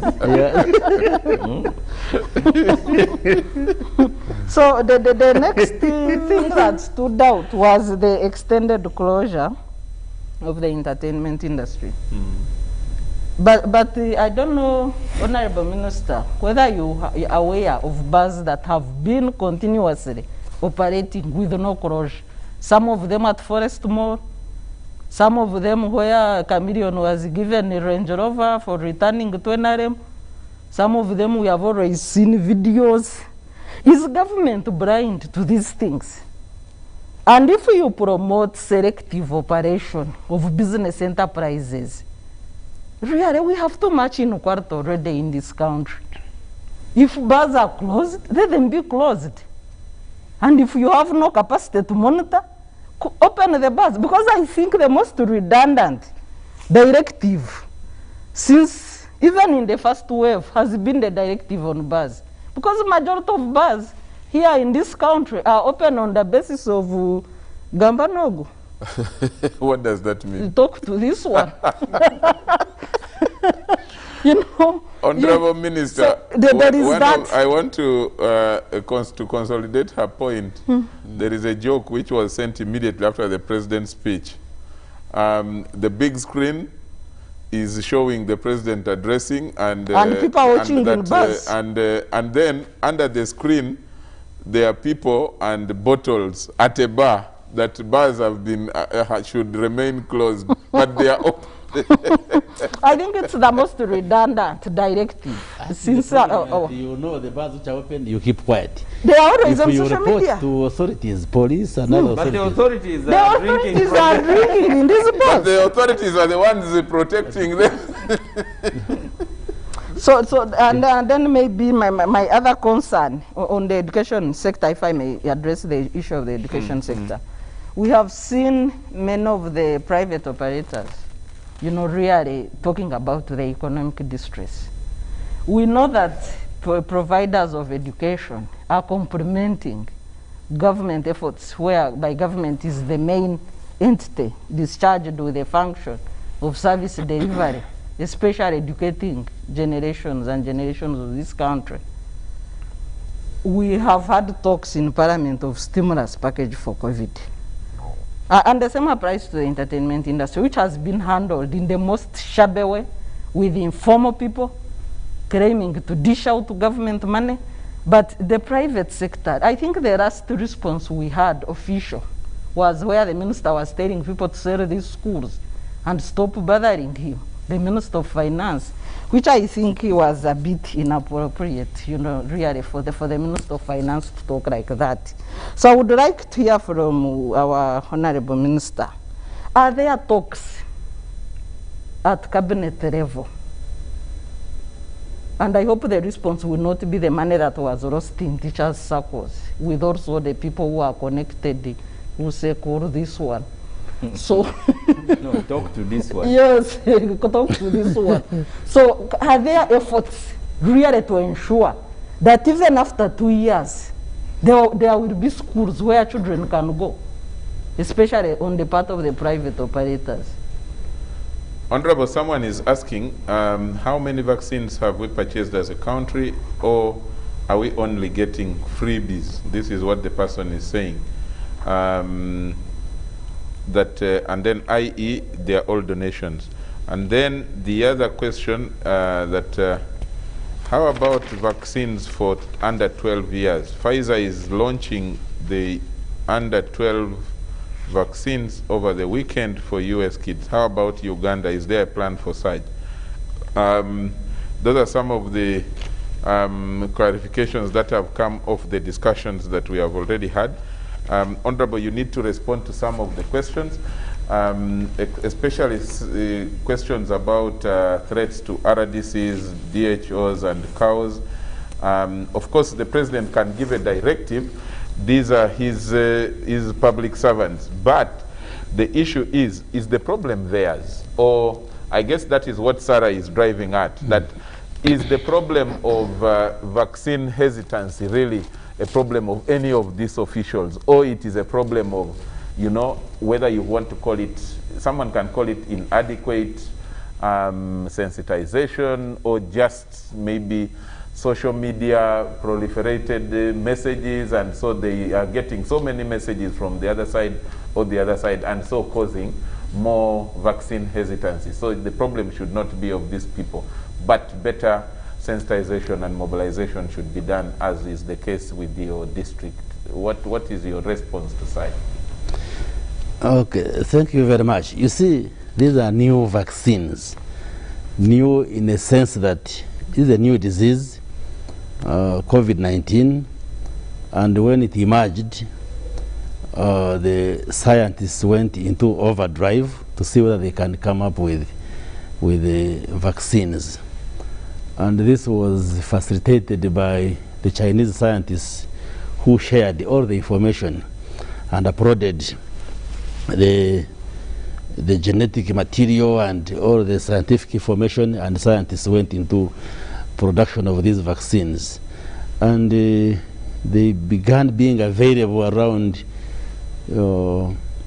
February, March this year. And therefore, at the beginning, when the vaccines started trickling in, we had very few doses, and it was also very difficult to get these vaccines, even when you had money. Like in Parliament, we appropriated money to buy vaccines, but you couldn't get them because of the dynamics up there, because many of the countries in the Western world were paying upfront and even hoarding these vaccines, and the access, especially to the African countries, was a huge challenge. So that explains why there has been scarcity in the months of March, April, May, going forward. But now, there are many vaccines which have been approved by WHO, I think up to 23 or so vaccines. Many countries and the pharmaceutical groups have come up with vaccines which have undergone emergency approvals by WHO and the other bodies. So the situation has improved in terms of availability of vaccines. And if you listen to the President, he has listed the many doses which are going to come into the country starting this September. Some of the doses have already arrived, and the others will come October, November, and in any case by December we shall have received about 12 million doses of various vaccines. December this year? Yes, December this year. on the different types, ranging from AstraZeneca, Sinovac, Sinopharm, Pfizer, Moderna, BioNTech, all these vaccines. Some of them as donations, others as bought and procured by Uganda. For instance, the 1.2 million doses of Johnson & Johnson that will arrive in October have been paid for. Actually, we paid for 2 million doses. They are fast delivering 1.2, but orders are being made to actually get 9 million doses of Johnson & Johnson. The 2 million doses of Sinopharm from China have been paid for, but the orders are for more vaccines. And also the vaccines coming through COVAX facility. I think these are from COVAX, AstraZeneca, 1 million doses that are coming mid-October have been paid for. That's the batch which is arriving, but more has been paid for. So it's so true that all of these vaccines are donations. Yes, some are donations, but also some have been bought directly by the government, but also more vaccines are lined up to come next year, which have been paid for by the government through African Union and also the COVAX facility. So going forward, now vaccines are more available, and that will address the challenge Sarah was raising of availability and teachers not finding the vaccines. So the reason why we are tagging the opening of schools to vaccinating Ugandans is precisely what I had stated earlier on, that we would want our children, our teachers, and all the people in the school environment safe. And like Honorable Mao said, we have to balance between life and livelihood. And therefore, I think vaccines now are going to be available. And they are being distributed. Whatever amounts come, they are distributed to all the districts. Actually, National Medical Stores has an app. Whenever they deliver vaccines in Kanungu, I receive a message that this number of doses of vaccines have been delivered in Kanungu, and the person who received the vaccines is so and so. And so to MPs, yeah, I think they sent to me as a member of parliament, and I'm sure all the other members of parliament receive. I think the local leaders, all the leaders, I think. Or maybe all the leaders. Yeah. So they send it to all the districts, and the prioritization goes to those categories: health workers, teachers. And it is strange that Sarah is saying there are no vaccines in Ushenyi, but we are getting reports of districts where vaccines are about to expire. But generally, how vaccines are being managed globally is that the WHO does surveillance, it has an eye. If there's a country where vaccines are not being used, they quickly get them and take them to countries where that's how donations come. The other day I was answering in the parliament why we are having vaccines which are expiring 30th September. And the answer was, the WHO looks at countries, if they see there are vaccines which are likely to expire and there's a shortage somewhere, then they take. Even in Uganda we should have that system, that if they are about to expire in Arua and Ushenyi doesn't have, we should quickly get them from Arua to Ushenyi so that people get vaccinated. That's why the president is saying the RDCs, the CAOs, the DHOs must be vigilant and ensure that we don't waste these vaccines. No vaccines should expire. If you see that maybe the response is slow and some vaccines are about to expire, they should be able to link with other diseases and other leaders elsewhere. Maybe they take the and send to their more doses, jurisdiction, because these are resources which we should not use. And therefore that directive should not be dismissed as casual. If the RDCs, the CAO, the DHOs don't take this serious, they may lose their jobs. What about these private vaccines?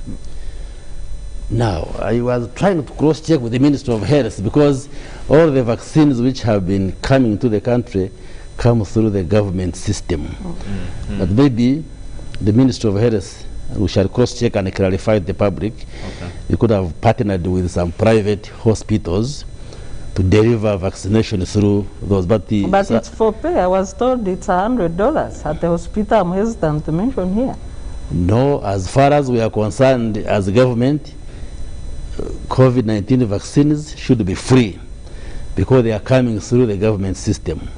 But I will cross-check again with the Ministry of Health if they, it's acceptable for them to partner with private health facilities. But if they partner, the vaccines should still be free. So I will talk with you outside the show. Maybe tell me some health facilities which could be charging, and then we follow it up. Okay. No because problem. last time Ugandans were injected with water under that arrangement, where some people were now injecting Very water. highly educated, rich Ugandans. Exactly. Yes. Now the issue there of are fears that some people that we lost died because they thought that they had got genuine vaccines. Unknown to them, they had been given water. I have also had allegations which we are investigating as a government that, you know, we have said teachers must report with vaccination cards in order to be allowed to the classroom. Vaccination cards are now being fake, yes. the fake vaccine. And we still stand by that, by the way. They are NASA road cards. But now we got the allegations which we are investigating that some teachers are now conniving with health workers to get vaccination cards without receiving the injection so they can present the cards. First of all, you'll be cheating yourself because first and foremost, we are saying let us protect ourselves. Don't rush to go to class when you are at risk of getting COVID-19. Okay. I hope those allegations are false and nobody is doing that. Okay. Let me also comment on hesitancy. It is true there is a vaccine hesitancy or skepticism. And this has been occasioned largely by what goes on through social media. You know, there is a huge lobby in the world which is against vaccines, whether for COVID-19 or for any other disease, including doctors and medical people. They post things and say all sorts of, like there was one statement which was saying, if you are injected with this COVID-19 vaccine, you will die within 2 years. So there are all those sorts of myths and falsehoods. And unfortunately, the teachers, you know, in a village, a community, teachers are opinion leaders, they are the most highly educated, they know English. So they access this, yes, they access social media. And a number of them, we have found out a number of them take what they read on the social media platforms as gospel truth. So there is a hesitancy among the teachers in some of the communities. But, and you also said, the president said at the beginning that he was still studying which, but he since studied the vaccines and took, and so he made that right comment because all of us were trying to understand vaccines, but eventually took the vaccine publicly and has taken his 2 doses, and most of us have. So, really speaking, from a professional point of view, I want to urge the public, teachers, health workers, and all Ugandans, that there is no reason for you to fear these vaccines. And no vaccine is superior to the other. Whether it is Sinovac, Sinopharm, AstraZeneca. I know there was talk about AstraZeneca, especially in the European Union. But it was more of the politics in Europe than the science of AstraZeneca. Okay. Because AstraZeneca is British, and you know, political science, not But medical science. medical science. And you know, Britain with the Brexit politics. But has it been resolved? Because I've seen communication from UK Yes. saying if you are vaccinated in less developed countries, you're considered unvaccinated. I have also read those, but we have not got any formal communication as government. But we challenge it as scientists because these vaccines are being made from there, not even being made from here. Can't our government But retaliate can't also? you find out information? We and shall give find it out. We to say them? if you have been Most of this vaccinated is just on outside social media. Africa, You are But they are considered unvaccinated. They are diplomatic channels through which governments communicate. I have just seen some but- breaking news on NBC News saying that all international travelers coming into the US will be required to be fully vaccinated against COVID-19 starting in early November, says the White House. And this is the, it looks like the official NBC News. Of course, the different website. governments are coming up with a new policy positions. How Like to us in handle. Uganda, Yeah. we have also passed a position that for anybody coming into the country, you must undergo or undertake a PCR test. Whether you are PCR negative, whether you are fully immunized,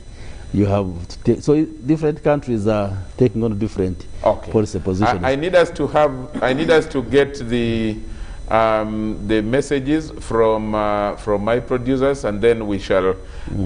I read the few that we have selected, and then we will make a comment on that because we need to be closing.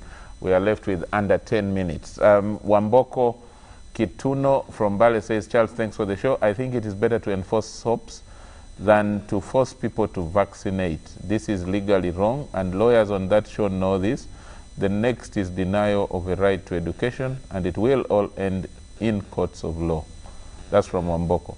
Biona from Kavale says, my question is particularly going to Mr. Filbert to kindly explain the allegation that UNATU is fighting salary enhancement for science teachers. Mr. Filbert, you have a question, tough one there. Thomas says, coming out of the lockdown, our outdated education system needs a total overhaul. Primary education needs to be revised to 5 years maximum. Focus should be on the relevant basics and future trends. The generation of children today is smarter and with a relevant curriculum. 5 years is enough. Paul from Evander says, let us accept the fact that in March and April, the response to vaccination was very poor. Apart from fees challenge now, there is a general laxity after a week or two. Let us be patient and remain alive. Magezi Ronald from Fort Portal City says, thanks, Charles, for the program. The President address gave hope. Now the country has received vaccines. It's the duty of every Ugandan to embrace vaccination. Civil society and all political parties should support government efforts in mobilizing citizens. Thank you, Magezi. Ngobi Isaac from Jinja City, he says, the show has been hot, and thanks to that madam, amid strong men.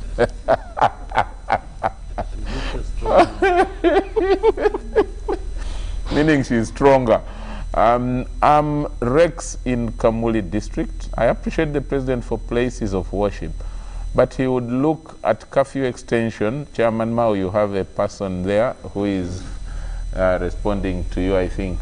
He would look at curfew extension to at least 9 p.m. Wrong people are using this chance to do everything bad, a threat to security. And why can't all sectors be subjected to tight measures and open up if we really jubilate of strong enforcement officers? Ankwasa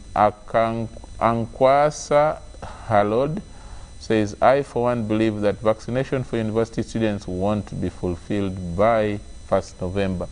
At least he would say each student should have vaccinated the first time and let them finalize their vaccination process at the university. Now that's logical. Honorable Doctor, as a scientist, you need to respond to that. They don't have to undertake the two vaccines, the 2 doses. Okay. 1 dose is enough. So the 1.3 doses are already administered. The 1.3 million can be allowed, because he says here 1.3 million doses have been administered. That includes me and the president and you who have been vaccinated. Yes. But Anne Benjamin from Nigeria says, why is it that curfew enforcement only affects border business? This one is the last one. Brian Bulova, if all vaccines are donations, where does this money designated to vaccines go? Who takes this money? I think you responded to that earlier. This is the last message. But Honorable, someone asked a question which sounds funny, but people are talking about it out there. Yes, we are beginning to open slowly, but during, when there is curfew or when there is closure, the borders are the most affected, they are the most limited, and then people even add that the cars that are stopped for violations are the premios, the cheap cars, the Vits, those small cars. But the big guzzlers, nobody stops them. They do as they wish. They move any time of the night. The ones I think Sarah says, Gambanog, you know, talk to this one. I think that's the weakness of the security. I don't know. Maybe let's start with Sarah, and because now we are left with a few minutes, we need to be closing with what has come up, our last messages. Okay.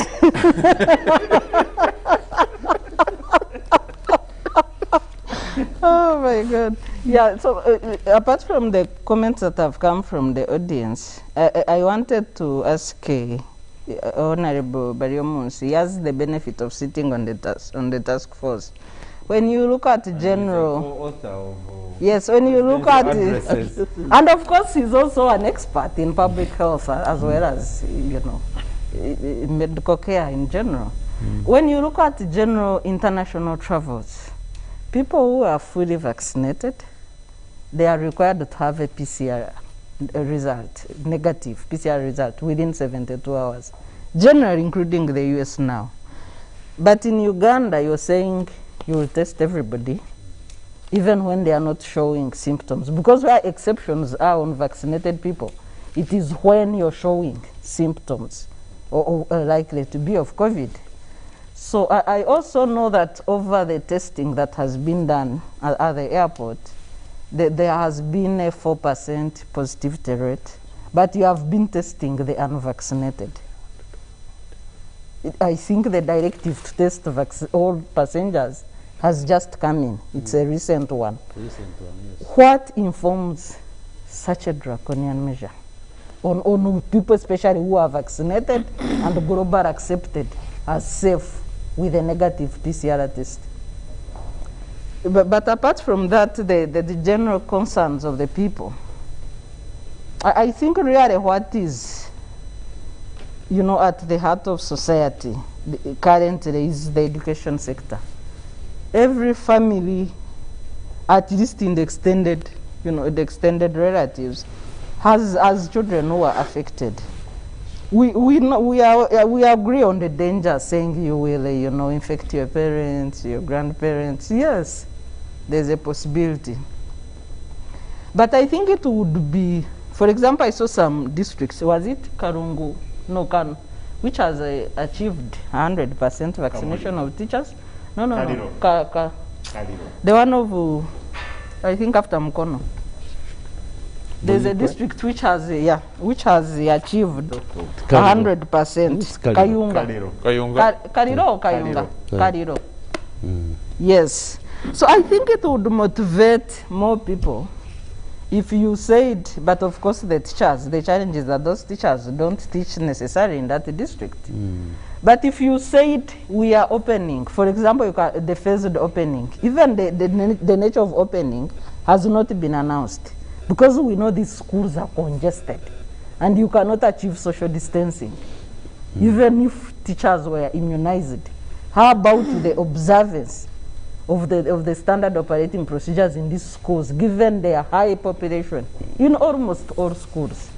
So I think even then you will have to do phased opening, which has not been, maybe it will be announced. But why don't you say we have opened?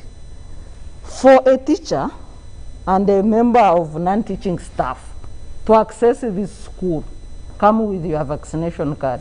If you don't have it, consider yourself out of employment. After all, there are many educated teachers who even had no schools to teach in. I think that would even speed up the rate. You have enough LDUs all over the place. You say you get these vaccination cards the way you do at the airport. You say schools are opening on this day. If you don't have your vaccination cards, don't think of reporting. Find another job to do. Because I am in support really of full vaccination of all adults in Uganda. Maybe I am also a bit intolerant on the people who are in the vaccine hesitancy category. But we have seen science proven in developed countries. We have seen how Europe has recovered their normal lives. We have seen in the US they wear masks only in hotspots. Really, to me, and this is a call to people out there, please, if you have access to vaccines, take your jabs. We have grown up taking immunization. When you are born, there is immunization you take even before you leave hospital. If before you are 5 years, you have to immunize against killer diseases. And almost everybody has immunized. I don't know what is causing this debate. When we have... Yes. Social media, perhaps. No, but I think people need to choose what is right for everybody. So I think if you set up a date and say we are opening, but if you are not vaccinated by this time, don't bother us. I think that actually would that's the statement. You have put it properly.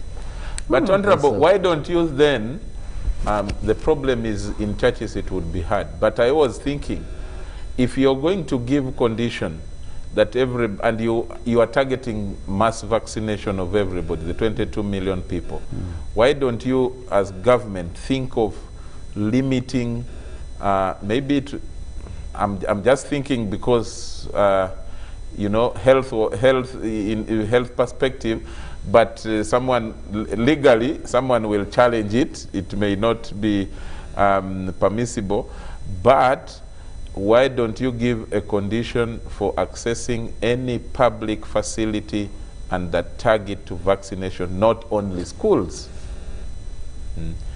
Philbert. Yeah, thank you very much. I will start with the question.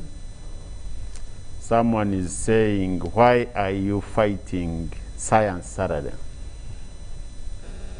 First of all, is it true to start with? First of all, we recognize and appreciate Cabinet to realize that public servants need salary increment. But we take caution of any discrimination. I want to give you an example. The same cabinet in around January 2018,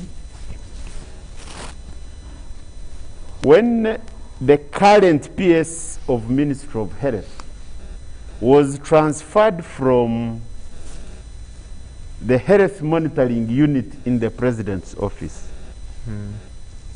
she was already earning around 15 million. She came at the same time with the current PS of public service. They joined the mainstream because she was from KCCA. The head of public service was earning less than 5 million. And the PSs then were earning less than 4 million. These came, and in public service, you have personal holder. You cannot reduce their salary. It was a dilemma. And they had to go back to the archives of public service. And there was a pay policy of around 2008.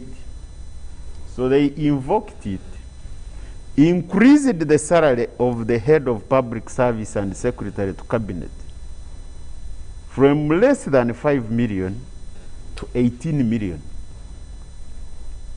The deputy was pushed to 17 million, and all PSCs who were earning less than 4 million, their salary was increased to 15 million. We are not opposed to salary enhancement. That is our prayer. But where is the grand plan? The cabinet does not need to play the game of hide and seek. Let them relay their grand plan and show that the teacher of science will be here, the head of the school will be here, the teacher of humanities will be here. Now, our priority is going to scientists. And those of arts will come, but they know what they are waiting for. And Minister, you are here. I want you to tell us, does the teaching of science begin from secondary? If science is a priority, where do we begin teaching science? So there are loopholes that are there, and the business of divide and rule will only bring negative results instead of the positivity in what you are doing in good faith. But once it is implemented without taking care of what it is likely to cause, then you will have negative results. A head teacher who is in the school, a district education officer, the chief administrative officer, the human resource officer, all this must be taken care of, bring the grand plan, say we are now prioritizing, this is what we are giving them, the rest wait for next financial year, and we shall get going. Okay. So your answer is yes, you're fighting the increment of some teachers. You are aware, Honorable Minister, Philbert, you our need to wind up Constitution, our time. Chapter 21, talks about discrimination. You are the custodian of implementing this Constitution. So we don't expect to see bringing actions that are going to make worse situations. So salary enhancement is a very good move, but how do you enhance the salary without causing negativity in the results you expect? Okay. Now, vaccination. We are likely to see ourselves reaching the dates that are given without attaining what we are expecting. And therefore, we need a lot of sensitization against the negativity on social media.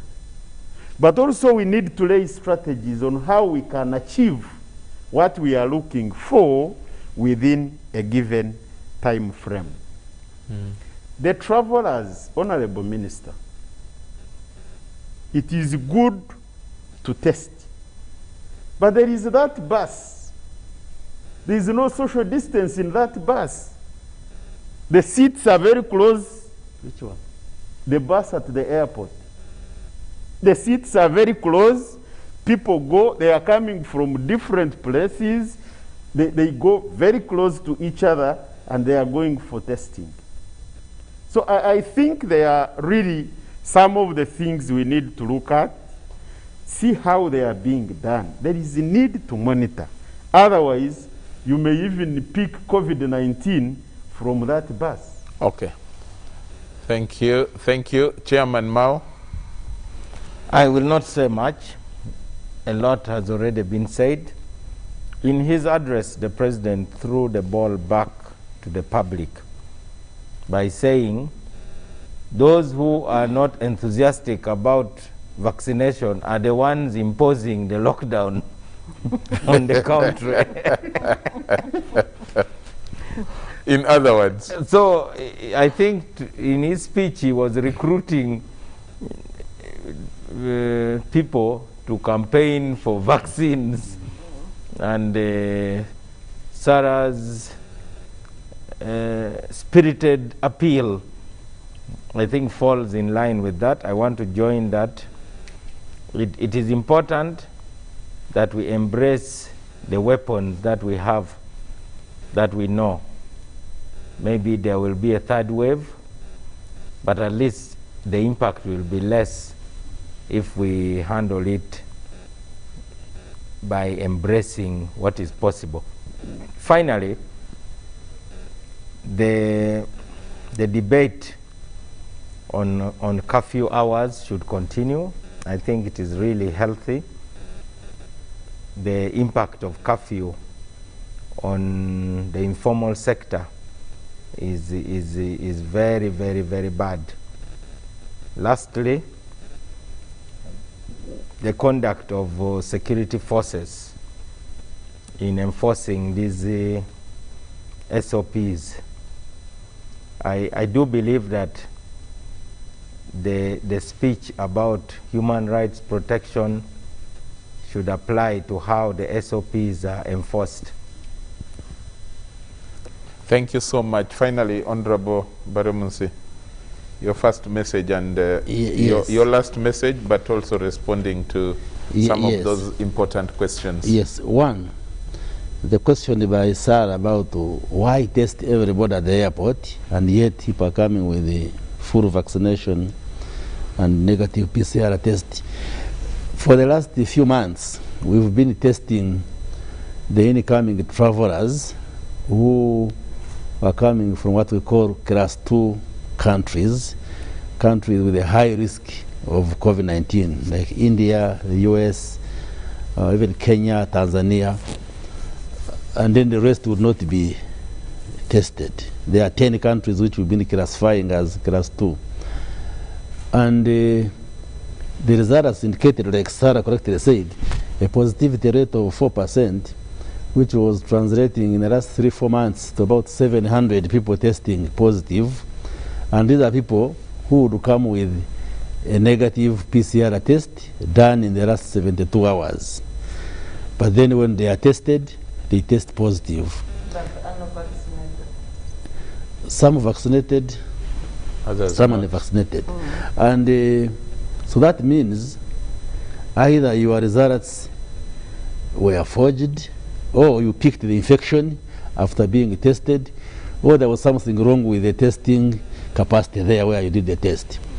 And interestingly, when all those who were tested positive, the tests are subjected to what we call genomic sequencing, where you further test to see what kind of variant or strain of the virus is this. And all of them had Delta variant, this variant. And that's how the Delta variant came into the country and caused the second wave, which killed many Ugandans. Now, vaccination does not protect you against infection. It protects you against moderate severe disease, hospitalization, and death. In other words, even when you are fully vaccinated, you can get infected and pass on the infection to your neighbor, although you may not fall sick, you may not be hospitalized, and you are less likely to die. So that's why we've taken a decision that we test everybody because of the fear of these variants, because the coronavirus, like other viruses, undergoes what we call mutations, changes. You have heard of this Delta, Gamma, Alpha, Beta, there is now Mu variant, all these which are saturating. So there is a risk that somebody will come in with the full vaccination, with a negative test. He has no symptoms of COVID, but he brings in a new variant. So this measure of testing everybody is a short-term measure as we watch what happens. What we are battling now is what Philbert is raising, the inconvenience at the airport. And we are discussing modalities on how to ensure that somebody who comes in is not inconvenienced. They take a test and we spend as little time as possible. We have put a window for tourists and VIPs, especially tourists, that when you come, they take a sample, you proceed to your hotel, and the results will find you in the hotel. If you are negative, you continue with your business. If you are positive, you are managed accordingly. And now we have also said the testing shall shift from private facilities to government. And we have cut the cost from $65 to $30 because there was an outcry of the cost. But we have given the private labs for now 2 weeks as we transit from private into government hands. Okay. So basically, the reason why there is this major decision is to see that we don't allow in new variants coming into the country, which can easily cause a third wave, and then we enter into the catastrophe. But for short term, as we watch what happens, and hopefully as things improve, maybe we shall scale down some of these measures. The opening of schools, what the president announced, the general framework of saying universities and tertiary institutions shall open November. The rest of the schools, secondary, primary, pre-primary, January. Now the Ministry of Education and Sports, together with Health, are working out the final details. For instance, do you know next year we shall have 3 sets of senior ones? Those who were in senior 1 and were disrupted, then those who missed senior 1, and then those the new senior ones now. So how will they all come on the same day? So all those details are being worked out by the Ministry of Education and Health. So there will be announcements on how stagger and press all those different categories. But the president announced the major dates. Then the details will come later on. The payment of scientists. I think I'm the one who communicated the position of government after cabinet had decided. I can repeat it. I said government intends to increase the pay of all public servants, including all teachers. But for now, we have started with scientists. Scientists in the government plus science teachers. But even those who are arts teachers and the artists in the government will eventually get a pay rise. So there is no discrimination. It is just a staggered implementation of a pay rise. But we have begun with scientists. So Philibert, just cool down. Even those who are not scientists will eventually Where does the teaching of science begin? Well, sometimes in primary, someone can teach history and teach science and teach mathematics to the same teacher. So it is not as very clear as in secondary. But also, we have to manage the mathematics, the manner available. Maybe for now, we start from secondary, but eventually we reach primary and the rest. So you should not really see this in the bad face, that the artists are being excluded. No. We are just facing the implementation of a pay rise.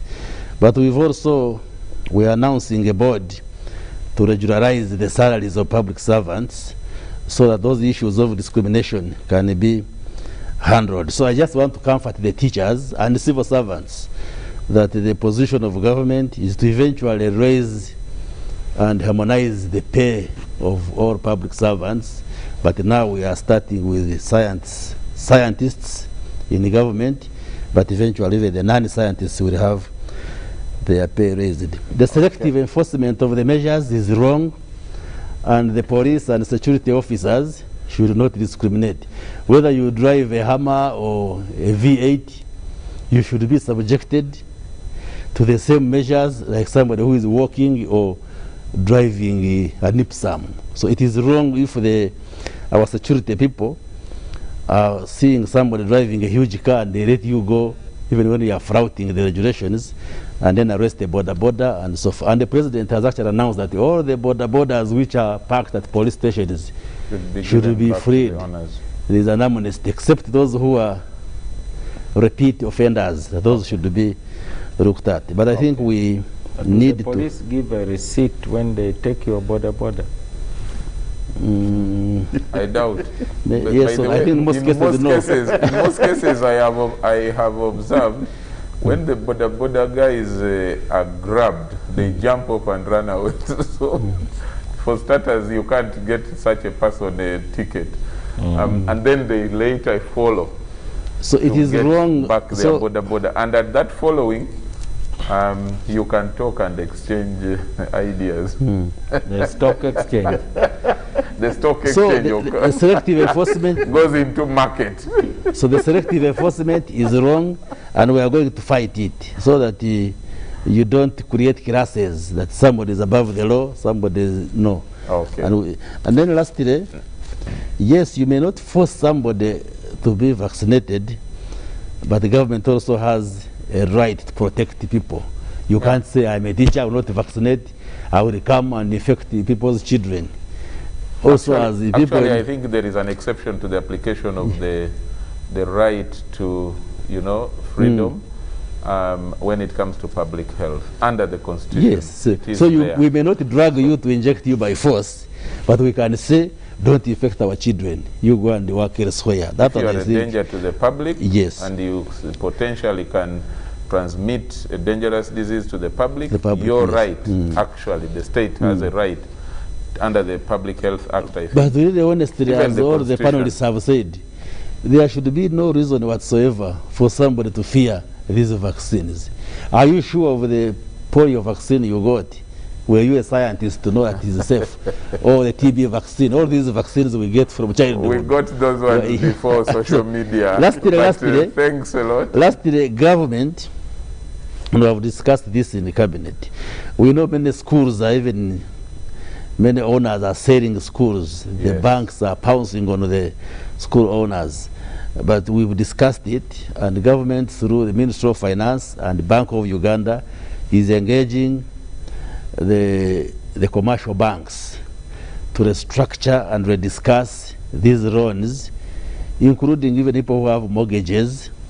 And we have said, if need be, we shall even amend the existing laws to protect these schools and people who have borrowed from commercial banks. Okay. So we are not blind to the challenges Ugandans are facing in the face of this COVID-19. There is a stimulus package which was announced by the president, where we put 100 billion, which is going to be equaled with 100 billion again from the private sector, and the Minister of Finance is making arrangements on how it will be accessed. And I think the minister will soon announce to Ugandans how distressed businesses can access some of this stimulus package. Thank you very much, Honorable Minister of ICT and National Guidance. Thank you very much, Chairman Mao, President General of DP. Thank you very much, Mr. Philbert Baguma, General Secretary, sorry, of the Teachers Union, and thank you very much, Sarah Birete, of the Center for Constitutional Governance. I want to appreciate all of you for your time. It has been a hectic day, and waiting for the President's address, and then coming off here to provide that analysis and sharing your thoughts. I want to thank so much, as behind the headlines, we want to thank FEPAP, the guys who call themselves the capital of happiness, for the drinks that you provided for us in this beautiful cup. Thank yes, they are the ones who provided the coffee. You have enjoyed them. Also, that's a good one. Thank you very much, Cafe Pap, and we appreciate. Keep partnering with us and to give us good coffee and also tea for those of us who don't do coffee. From the technical team here, thank you very much. And until next week, God bless you all. God bless Uganda. Take care, and remember, COVID still exists. Bye-bye.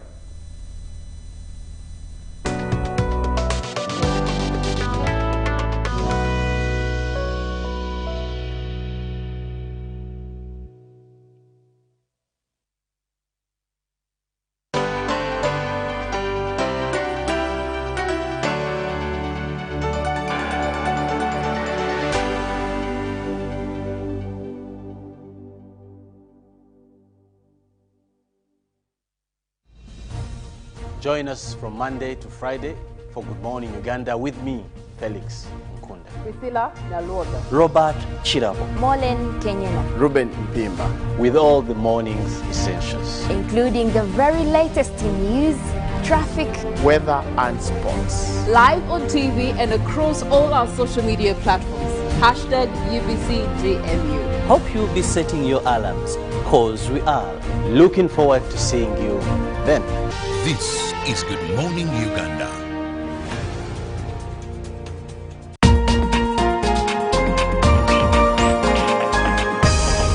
This weekend on UBC. Now, on the show, we are going to talk about one thing and one thing only: TikTok. Hello. Hello. How are you? Fine, how are you? Fine. Kati muyindi mbadde nsabayo emitwalo ebiri. Sina sent. What? TikTok is a Chinese social media app that was vetted for producers to create content that can't be more than 60 seconds. Now, these videos are shared to each and everybody. Of recent, it has spread like wildfire. And in Uganda, we've actually developed a superstar who is a native to that platform.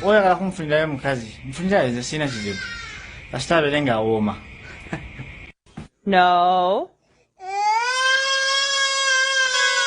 You can't have that. Jeva rekoba several vanyabo Nze Muhammad wa TikTok and oza buli omanda TikTok nkola videos Uganda. When I meet fellow Indians, nabo batandika kunegomba bagamba okikola batya. I used to see my sister doing My sister used to record videos but she never used to post. So I got interested. Buli sawa mulaba nga ali ku simu we bati umanye bintu bya TikTok yakwemola. Kati nze nange nangamba natandika okunjerega nangamba gwe wadde otandika TikTok tojja kikola. You will not make it in life. You will not get followers.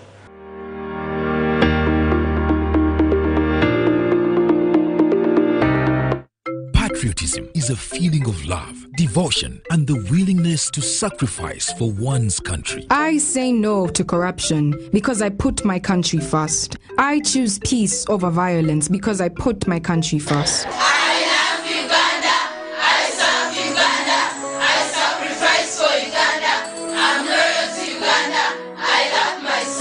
Be patriotic, Uganda first. This message is brought to you by the National Secretariat for Patriotism Co Uganda, Office of the President.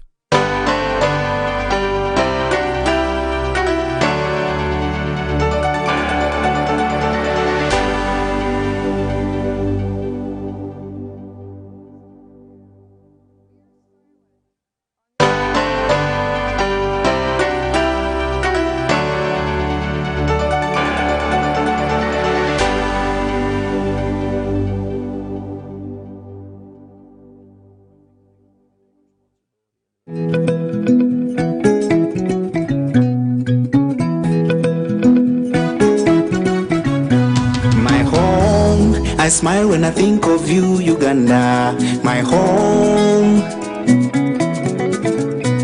My home, I dance when I look at you, Uganda, my home. Oh, my Uganda. I know with you I'll always stay forever. I know, because I feel that we belong together. My home. So bright under the moon at night on my heart, mommy, oh my Uganda. Hey mama, my Uganda. Oh, my Uganda. Oh, my Uganda. My Uganda. Nigokona. My Uganda.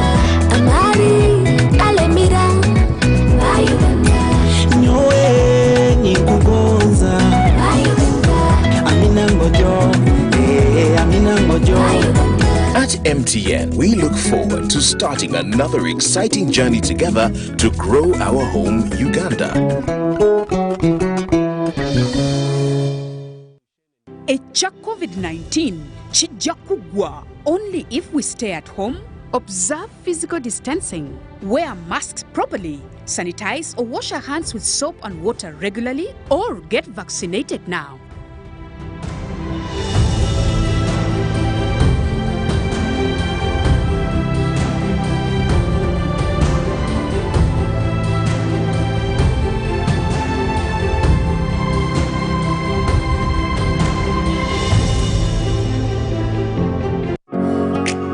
It's no secret that ICT makes learning easy. The strides made in our field could not be possible without it.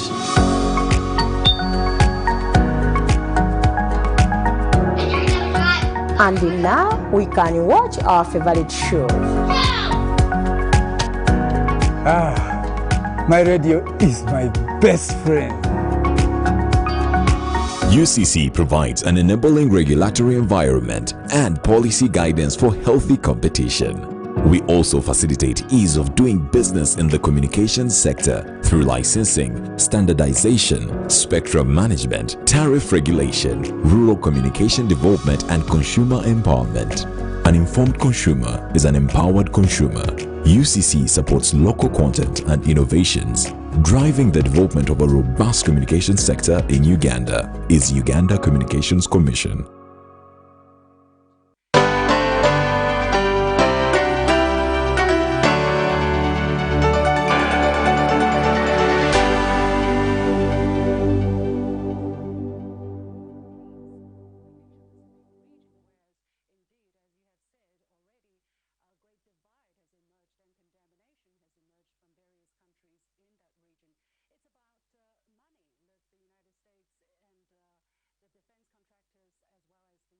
betrayal of your closest allies or partners, and then they try to package it. They try to present the deal as something like a tool for peace for the Asia-Pacific region, whereas indeed, as you have said already, a great divide has emerged and contamination has emerged from various countries in that region.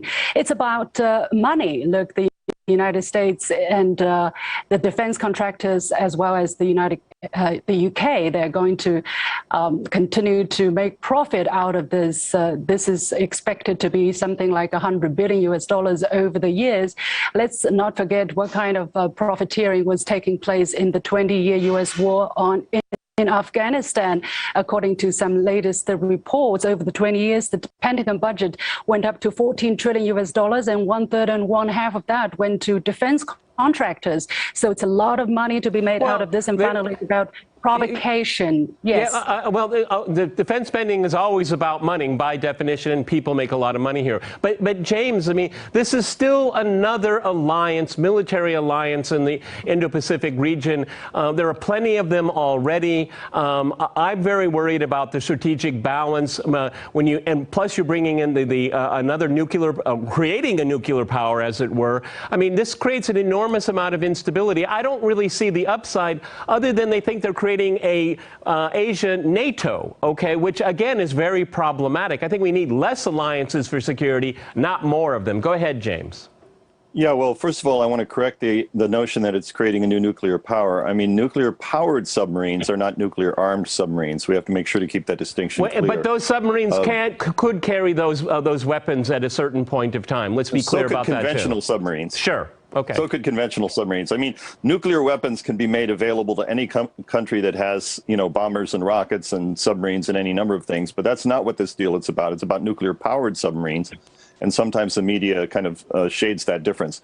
I don't think so far anyone's proposing for Australia to have nuclear weapons. I certainly hope not, because there's already been enough proliferation of nuclear weapons. But I don't think, for my own view, that the balance of power in the world is threatened in any way currently. So I don't see this as a response to any particular problem. I think it's unnecessary, except, as was already mentioned, that it does shift the balance of arms sales in the world in the favor of American companies. And that's certainly, from my perspective, the most important element of this agreement, because, and it's not just about Australia, and I think we should underline this, is extremely important, because the U.S. has not been in the submarine export business now for many decades, because the U.S. only builds nuclear submarines, and the U.S. had a policy of not exporting nuclear submarines except to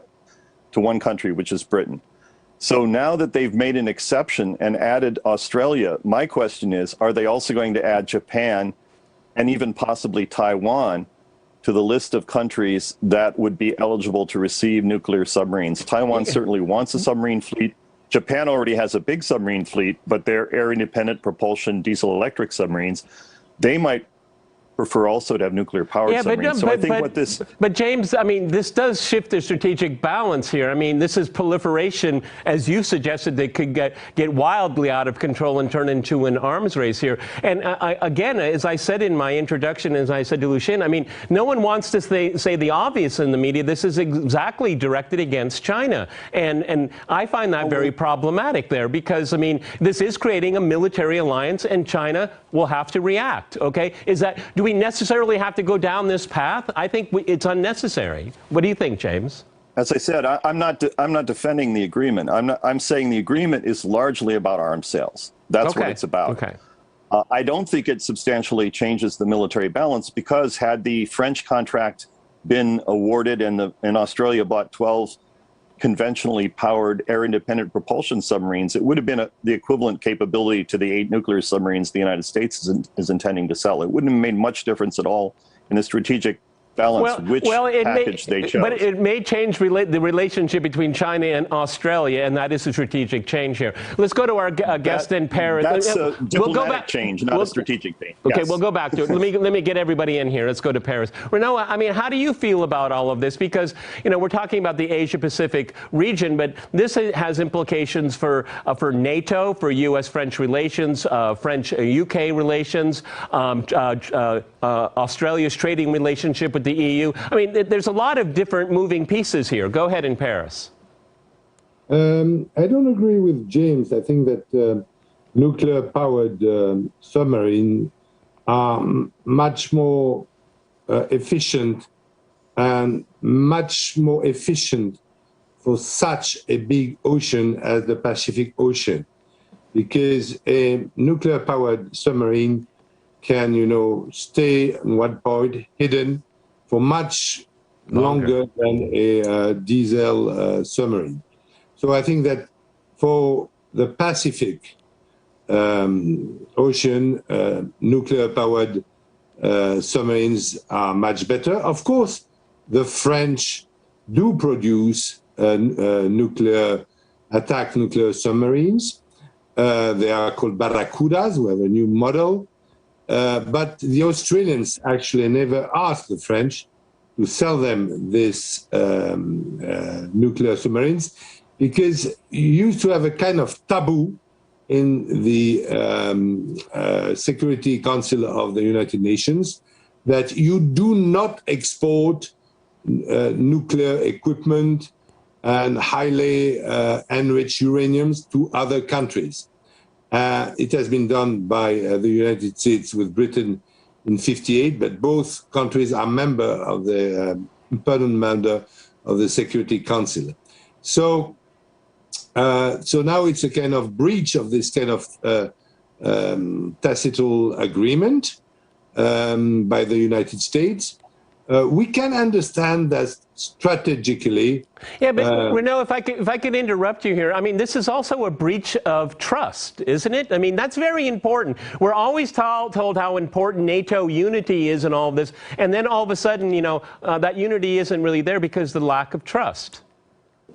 Yeah, there is a lot of. I mean, it's true that on this matter, the Americans treated the French very badly. I mean, because and the Australians also, because the Prime Minister of Australia saw the President of France on the 15th of June, last June in 21, and Macron asked him, "Is everything right? Is everything going well with the submarines program?" And the Prime Minister answered the President, "Yeah, everything is fine." Though we know now that he had been in secret negotiations with the Americans for the last 18 months. So it's really bad manners. But it's not more important than that, because you have to take realities as they are. I mean, Australia has been protected by America since the war in '42 and the Battle of the Coral Sea. Okay, let me jump in here, because I want to ask Lucien a question before we go to the break here. I mean, there seems to be a new Cold War going on, but there's only one side pursuing the Cold War, okay? I hope you understand what I mean by my question, because China doesn't want this, obviously. It already is surrounded by American bases. I mean, how do you react to that? Because that's how it's being framed in Western media. Go ahead. There is this talk that because China is more assertive, or China is pursuing an expansionist strategy, so this kind of deal is necessary to contain China. And we're perfectly perplexed. I mean, in the case of Australia, there is no immediate strategic threat from China to invade Australia or attack Australia. Australia does not have a border with China. It is not in some kind of a territorial dispute against China. So why does Australia see the need to acquire such kind of much more secretive submarines? That's just totally out of people's understanding. understanding. And if you look at the relationship between China and Australia, that has already been pretty bad over the past few years. In Chinese, we have a saying, if you have a jar that has a crack in it, do you want to kick at it still, or do you want to handle with care? And I think that is the most important thing here. Now, the UN Secretary General Antonio Guterres just urged China and the United States to have dialogue in the latest UN hold Assembly. that thought there. We're going to hold that thought. We're going to go to a short break, and after that short break, we'll continue our discussion on tensions in the Pacific. Stay with our team.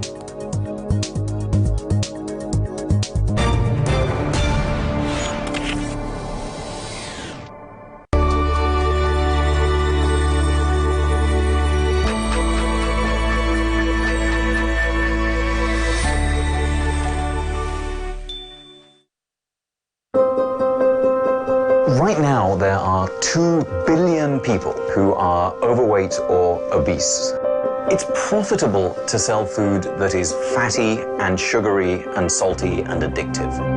It's not at the individual level. It's not individual willpower.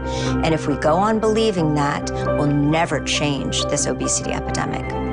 That industry has been influencing very deeply the medical and scientific establishment. So what's driving the obesity epidemic? It's corporate profit.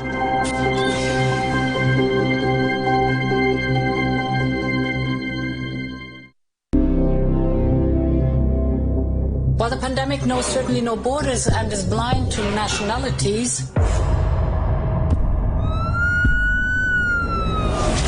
a new virus has emerged. We don't have a therapy. We don't have a vaccine. The whole world needs to take action and be ready. It's not a joke. People are dying.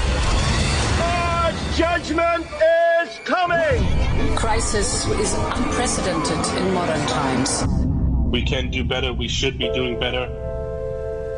Everyone is contributing each in their own way, but we also know that this crisis will not go on forever. The challenge is great, but the response has been massive. So many good people are helping us. It makes us feel very proud that we're in it together.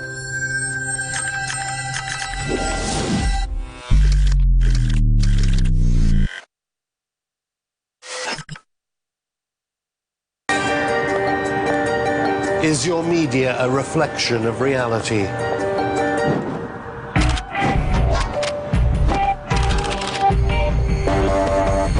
In a world transformed, what will make you feel safer? Isolation or community? Are you going the right way, or are you being led somewhere? Which direction? What is truth? What is fake? In a world corrupted, you need to descend. So join us in the depths, or remain in the shallows.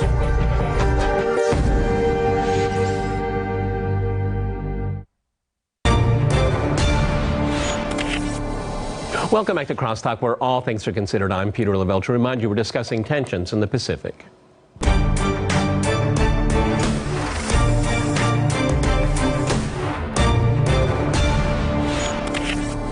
Okay, let me go back to James. James, I mean, Lucian was explaining, describing the tense relationship that China and Australia have had over the last couple of years. But does this this new strategic pact, is this kind of put Australia on the front line? I mean, why should China see Australia as a friendly country? Because it's just not about submarines, it's about additional bases, troop rotations. It's a lot more thing. You know, cybersecurity. It's the whole ball of wax here. Okay, are they kind of throwing down the gauntlet and agreeing to this coalition of countries in the Asia-Pacific Rim against China? Go ahead, James. Well, I don't think this agreement should be exaggerated. I do think that China has reason to worry, especially if this kind of arrangement is extended to Japan and perhaps Taiwan. But I don't think it should be exaggerated the way much of the media does. There's not a new Cold War. Why not? Because the old Cold War was because there were two independent blocs with no real communication between them. They were economically independent of each other. U.S. and China have the largest trading relationship in the world. China is the largest trading country in the world. Australia has a tremendously important trading relationship with China.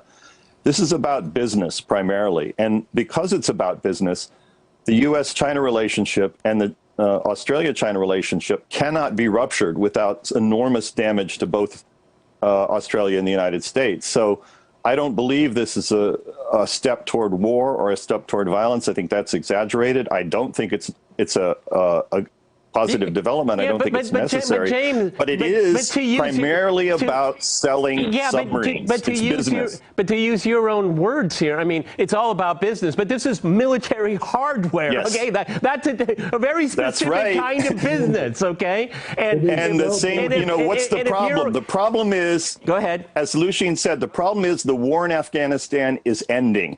That was big business for American military contractors. They're looking for new business. And right now, there aren't, fortunately, I think, there aren't any wars on the horizon for, you know, to fund a vast arms export business. So they're looking for new business. And I think this is part of the motivation for looking for an unprecedented kind of business deal. And it is a business deal because it involves selling one thing that the U.S. exports a lot of, that the biggest exporter in the world of weapons. It is business, it's profit for corporations, and they care a lot about that, regardless of the national security impact. Of course, it's going to be sold in terms of a so-called new Cold War, but I think the new Cold War is false advertising. I think the real... Go ahead. I think that's exactly why China is calling it an extremely irresponsible move. If you want to do business, okay, but if you're dealing with sensitive military technology and potentially involving nuclear technology, you are going to calculate the repercussions this deal is going to have. Look, countries in the region. I don't doubt that it will have repercussions. Yeah. So, okay, well, the policy making, and I'm not denying that. But what I'm saying is, let me go to Paris. Let me go to Paris here. Okay, Renaud. I mean, but you know, jump in. I think it's very geopolitical. I think that Australia, the new Australia of Scott Morrison, feels threatened by China. After you remember that in March 2020. Australia asked for an international inquiry on the COVID pandemic, and the Chinese reacted in a very wrong and tough way, because it was a normal request by Australia to have an international inquiry in China. Number two, the British noticed that, the Chinese had promised for Hong Kong that we would have one country, two systems. Now we have one country, one system, which is the Communist Party system. And number three, we have seen China's fleet taking for themselves the whole China Sea of the South, which is bigger than the Mediterranean Sea, and taking all these islands in Paracels and so on, all these small islands.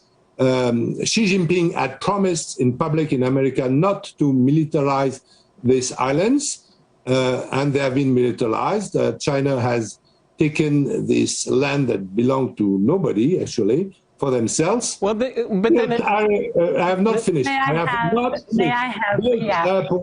Military airports, and did put on this military airport strategic bombers and missiles. So you have to understand that some Pacific countries can feel threatened by China. This is a fact of history. Okay, Lucien, jump in. Go ahead. Yeah, all right. 3 big points. I think these actually are on the mind of a lot of people. Let me say this. When you bite into the hand of one of your most important business partners, I don't want to say the people who feed you, when you bite into that hand, are you not going to expect some kind of reaction? Look, that was the period of time when we talk about origins tracing, when a lot of hostile forces were accusing China of either deliberately releasing the virus to the world promote or even engineering such a virus to harm other people. And China was under a lot of pressure.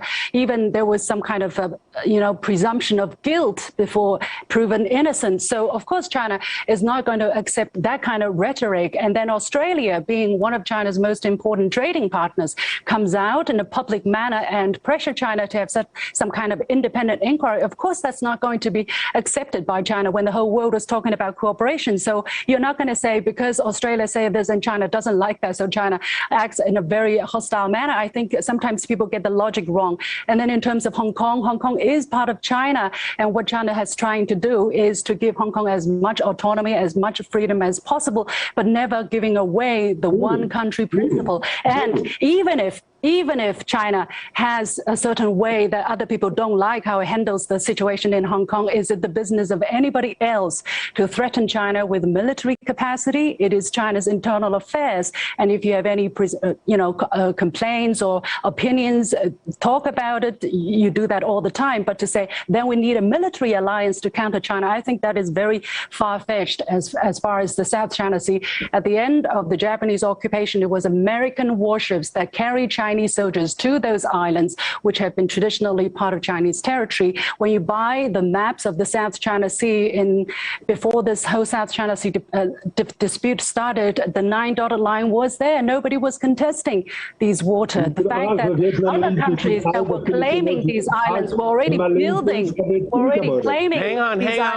building on these islands, China was forced to do whatever it needs to protect its territory. The most important thing is these disputes are between China and its neighbors that it has a dispute with, and we are solving these issues. Look, the code of conduct for South China. Okay, hang on, everybody. Don't talk. No, please don't talk over each other. Please don't talk over each other. Let me go to James. I'm going to go to James now. Hang on, Renaud, please. Hang on. I'm going to go to James here. We have a very limited amount of time. James, I'm glad that Renaud and Lucien have brought up the issue of these islands, because what I find really puzzling and perplexing is that how is it in the American national interest to go into a potential military conflict with China over these islands? What is the American national interest? Why should they be fighting over rocks? Go ahead.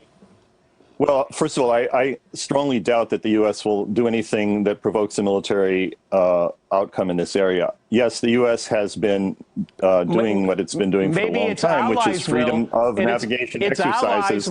Its allies very doubtfully, very doubtfully. I strongly argue I've been arguing for decades, and I'm still right, there is no imminent war threat in East Asia. There's no imminent threat from China, and there's no imminent threat from the United States. There's a balance that both sides want peace, and it's important that they understand that. Yes, people use words, and words are cheap. They use words and they use agreements that are seen as threatening. But that isn't the same thing as war, and that's why it's also an exaggeration, I think, to call this a Cold War, because, in fact, the extent of relations between the countries in the region is extensive, and they will need to solve those problems peacefully.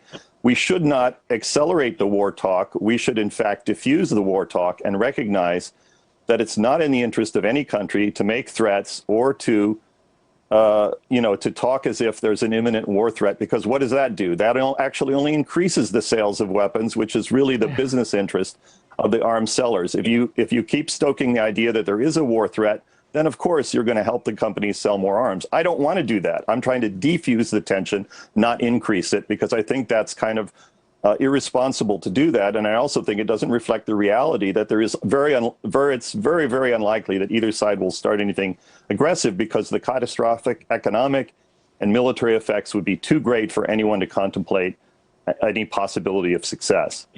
Renaud, you want to jump in there in Paris? Go ahead. No, I mean nobody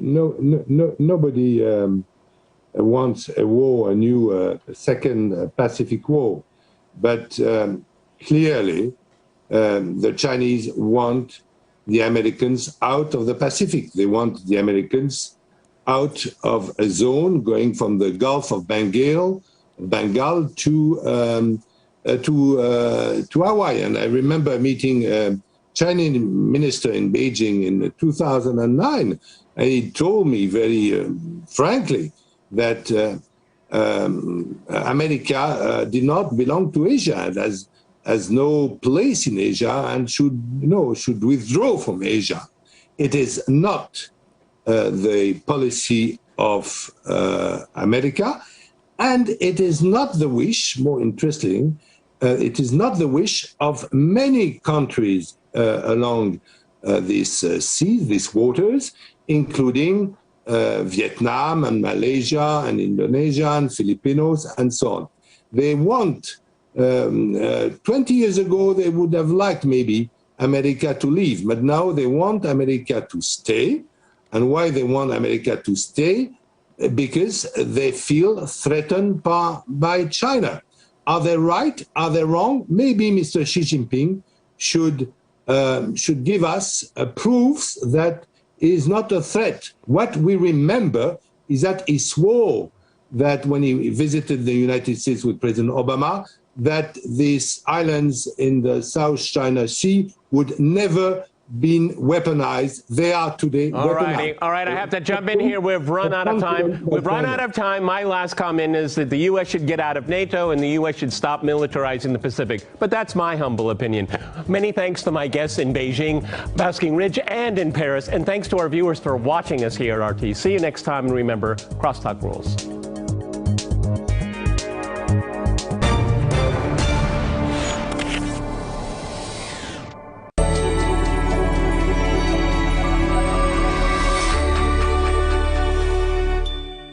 Ich schwöre, dass ich meine Kraft dem Wohle des deutschen Volkes widmen, so wahr mir Gott helfe. You say this was your last goodbye, and I knew you were going away. Heartbreak I barely recognize, only if you were to find me again. Dankeschön.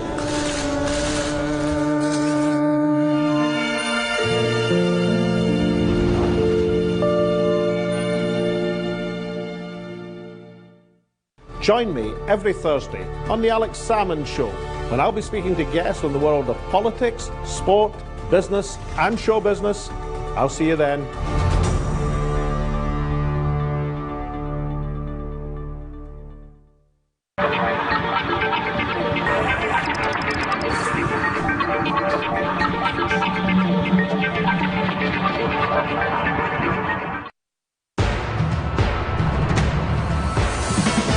The French Defence Ministry says NATO partners will revise the strategic concept of the alliance following a dispute over a recently signed security deal between the US, the UK and Australia that left France out. Also ahead, despite record EU energy prices and a huge shortfall in supply, the bloc is slapping fines on Poland for using coal, and it's also blaming Russia for the gas price crisis.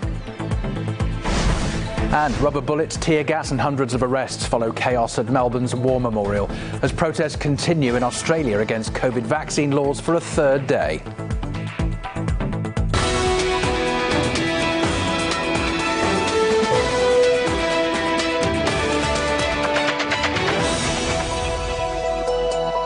Hello, good to have you with us. 1 in the morning on Thursday here in Moscow. My name's Colin Bray. Welcome to your World News. First then, developments in the dispute between the United States and France as the new Anglo-American-Australian security deal takes a new twist, with the French Defence Ministry now saying that NATO partners have agreed to rethink the strategic crux of the alliance. The reason for NATO's existence is transatlantic security. This is what we want to remind the United States of. Therefore, our partners decided on our initiative, as well as on the initiative of Germany, to revise the strategic concept of the alliance.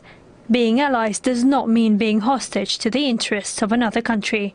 There's been interesting developments in the worsening relations with France and the United States, the UK, and Australia over the new security pact. We'll recall how Boris Johnson recently said that France needs to, quote, get a grip. I just think it's time for some of our dearest friends around the world to, prendre un grip about all this, and donnez-moi un break, because this is fundamentally a great step forward for global security.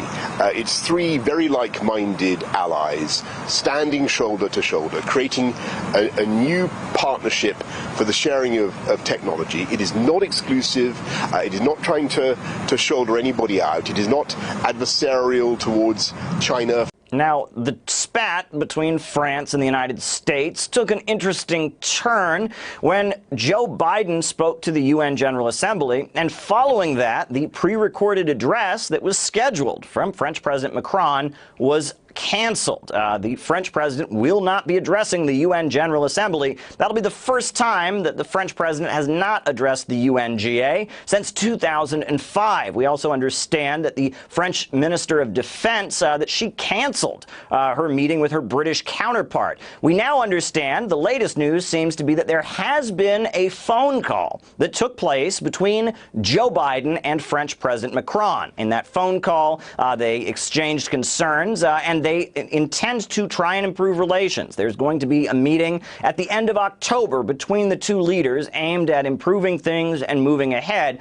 But the falling out seems to be rather intense. Now, the issue at hand is the fact that the United States put together the AUKUS Pact. Australia, the United Kingdom, and the United States have entered this security pact, and that canceled a very lucrative deal on the part of France to supply Australia with diesel-electric submarines. That canceled it, cost a lot of money for France.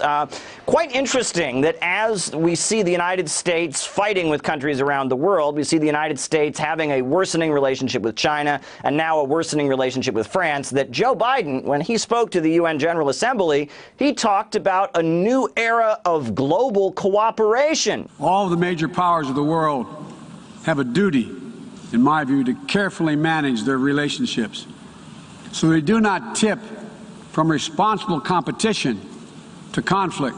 We are not seeking a new Cold War or a world divided into rigid blocs. The United States is ready to work with any nation. We'll stand up for our allies and our friends and oppose attempts by stronger countries to dominate weaker ones. So, if the NATO alliance is up for being revised, that begs the question of what other alliances and what other concepts in U.S. foreign policy might also be up for being revised. A lot of interesting turns here, many developments that were not widely expected. Well, political analyst Chris Bambury told me earlier that faced with a choice between France and Britain, the United States will always take the Brits. This new Australian, US, UK pact is very clearly about military build-up in the Pacific, nuclear submarines, which begs what those submarines are going to be armed with, clearly aimed against China. And I think France and Germany have got cold feet over this. NATO has rather changed from being a defence organisation concerned with protecting Western Europe and the North Atlantic as it was in the post-1945 Cold War. Those days are long gone. Britain is always a little bit more trusted, always a little bit more special. I don't exaggerate the special relationship. Faced with a choice in France and Britain, I think Americans would always take the Brits. The Taliban has appointed an Afghan delegate to the United Nations, even though the UN still has one in place from the previous administration. The movement says it's alerted the body's Secretary General of the change. Murad Gazdiev reports next from Kabul. The United Nations now faces an incredibly difficult decision because any choice that they make is fraught with political risk. The Taliban's argument essentially is the person that is the UN representative of Afghanistan has no credibility because the person who appointed him, the former president of Afghanistan, fled the country, resigned, and his government collapsed.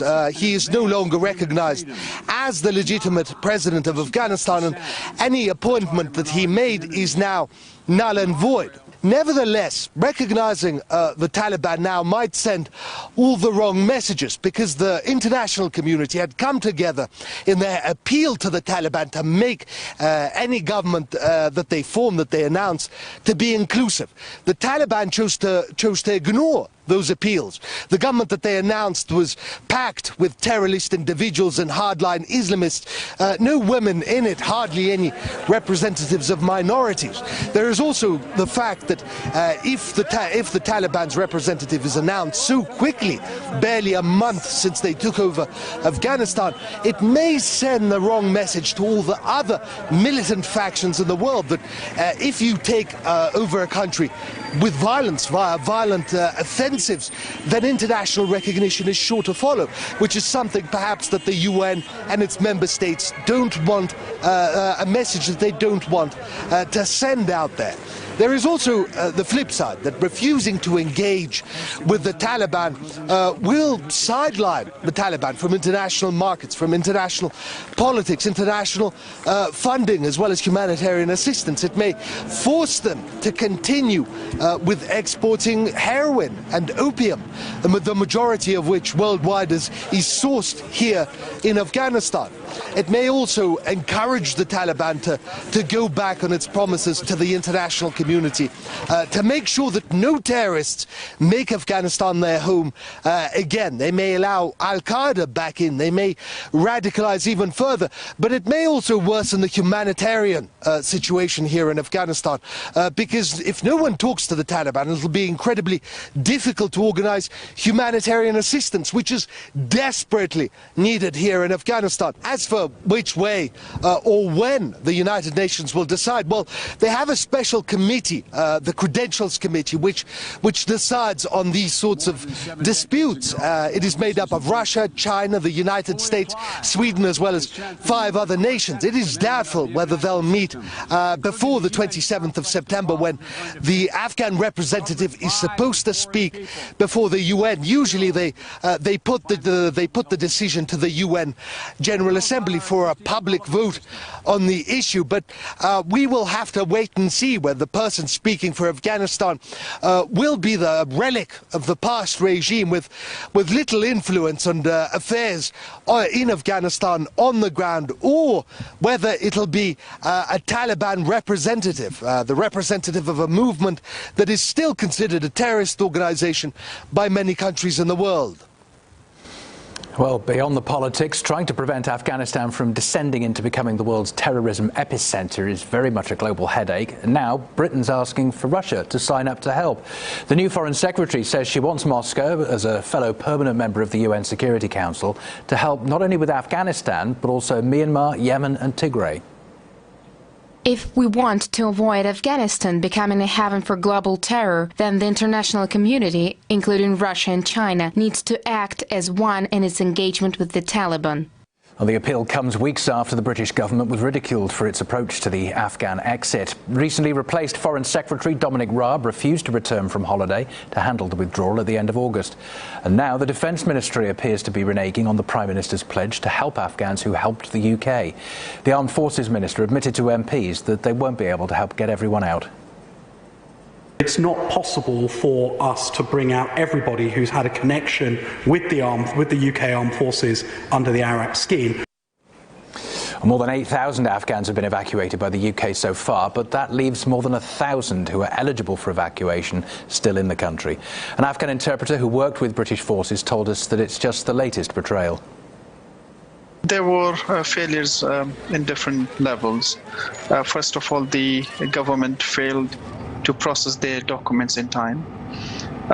Then, with the evacuation process, they failed to create some sort of procedures in place where to prioritize the interpreters and those partners of the UK government whose life are in immediate risk to take them out.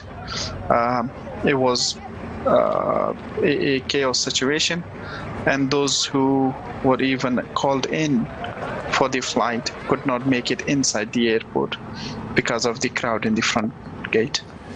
A former British Army officer and counter-terrorism intelligence officer Charles Odongotho says Russia and China have a lot of leverage right now over the Taliban compared to the West. It's known that, of course, Russia and especially China at this stage has had a much more pragmatic approach to the rapidly changing situation, or very rapidly changed situation in Afghanistan. They have, as I alluded, they have a lot of leverage over the Taliban at the moment compared to the West. The situation is that pretty much the whole of the country is under the control of the Taliban, and for the foreseeable future, they will be the government. This isn't the situation the West wanted, but I think they understand that unless they want a return to the possibility that Afghanistan may become a safe haven for terrorism again, as it did just over 20 years ago, then they will have to work very much with Russia and China, Pakistan and other countries to work with the Taliban to ensure that takes place. So in other words, it's very much, I think, incumbent on Britain and America to actually get on board with the pragmatic approach of Russia and China rather than the other way around. Now, even though there's an energy crisis gathering pace in Europe, the EU has decided to hit Poland with a massive fine for continuing to operate a major coal mine and power plant, a facility the country says plays a crucial role in its energy security, especially with winter approaching. However, Warsaw says it simply won't pay up. The Court of Justice of the European Union demands $500,000 daily fines from Poland for the fact that Poland did not leave its citizens without energy and did not close the mines overnight. It is judicial robbery and theft in broad daylight. You won't get a cent. The bloc's imposing a €500,000 penalty for every day that the mine near the Czech border continues to operate. It follows 4 months of Poland ignoring orders to close the Turów facility over environmental concerns, arguing that closing the mine would be an energy catastrophe and eliminate tens of thousands of jobs.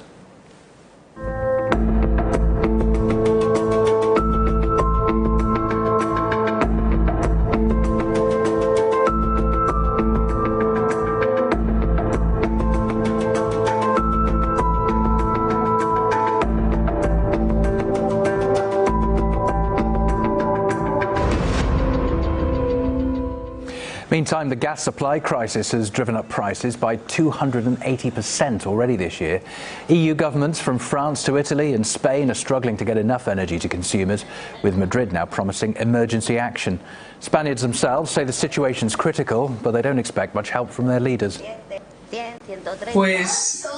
Electricity and petrol prices have gone up a lot. I spent about €300 a month on petrol and another 200 on electricity, which is half of my salary. Our budget is reduced, so we have to make cutbacks. We'll have to go without air conditioning in summer and heating in winter. I don't expect any support at all. We should be able to afford some solar panels to help ourselves, because we don't expect any help from the government. We have not been able to pay the bills. We have had to raise a large part of our prices, what has affected our customers directly. If the price continues to go up, we would be obliged to speak with the owner of the premises and reach an agreement that will lower our rent a little, and as a last resort, we'll have to close down. On top of that, EU lawmakers are blaming Moscow for the gas price crisis, which has contributed to those soaring prices, claiming that Gazprom isn't pumping enough.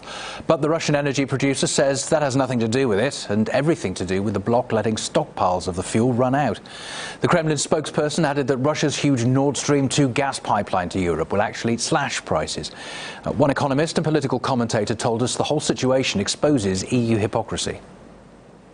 This is absolutely a thing of Russia-phobia, because Gazprom was sending more gas to Germany than ever. Nord Stream 2 is now, or shows now, that it is dearly needed. And we don't know these things, but definitely the problems are made within Europe and are not from the outside. I think this is the arrogance and the hypocrisy of the European bureaucrats. They don't care what is the needs of countries. They get their salary anyway. They seem to be in a different universe, and we see it all over. In every part they are putting their fingers in every part they try to regulate. We have the same problems with these European bureaucrats. Well, other repercussions from the price surge. Energy bills in the small Eastern European state of Moldova are so high that some people are seeking refuge in Germany before the onset of winter. Here's our Europe correspondent. This refugee centre just behind me here in Berlin has seen a sharp increase in the number of people coming to it from Moldova. The effects of the COVID-19 pandemic in that country, along with a big rise in energy bills due to increases in wholesale gas prices, have made conditions in that country unlivable. I spoke to a group of people who'd come here from Moldova. They explained the situation. Some of them didn't want to have their faces seen on camera. The winter is coming soon. It's cold there. There's nothing there. So we came here to eat and so on. In Moldova, the food is expensive. The electricity is expensive. The gas is expensive. The water is expensive. And the taxes are rising. Everywhere in Moldova there's a quarantine. Life is bad here. There are a lot of illnesses. We have problems with gas, with water, with food. It is unlikely that the people I spoke to will be granted asylum in Germany, as Moldova is on a list of countries that the government here in Berlin says are safe and free. However, while their applications are processed, which can take around a year, they will receive a place to stay and money for food, which can be as high as €800 per month for a family of 3. An average salary in Moldova only stretches to around €450 per month. Politicians in Germany are keen to close that particular loophole. None of them will get any kind of asylum. That's absolutely clear because there's no political repression in Moldova. But they have found a loophole to get through and they're using it. It's our duty to make sure this stops. The young men I spoke to are full of praise for the way they've been treated here in Germany and, despite the odds, remain hopeful that they may be granted permanent leave to remain here or that the situation may improve in Moldova and allow them to go home. Germany has never refused to provide asylum. So far it's been accepting everyone, and I hope that will continue. There are opportunities here, unlike in Moldova, and Germany feeds us. It's very good here, compared with in Moldova. As energy prices continue to rise and winter is on its way, more may well see this as the best option that's available to them. Peter Oliver, RT, Berlin. On the way, day 3 of angry protests over COVID lockdowns and forced vaccinations in Australia's second largest city. But the state premier claims the protesters aren't genuine, just troublemakers spoiling for a fight. It's our next story after the break.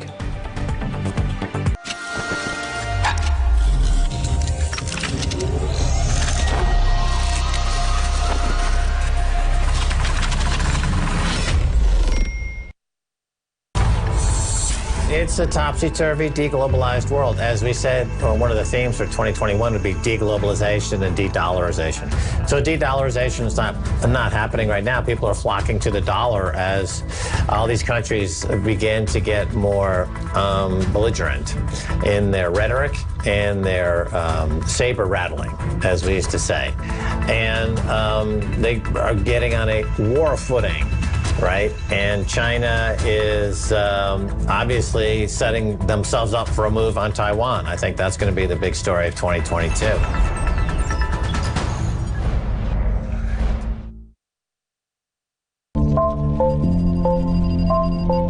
When old truths seem wrong, when old rules just don't hold, and a new world that is yet to shape out, disdain becomes the etiquette, and engagement equals betrayal.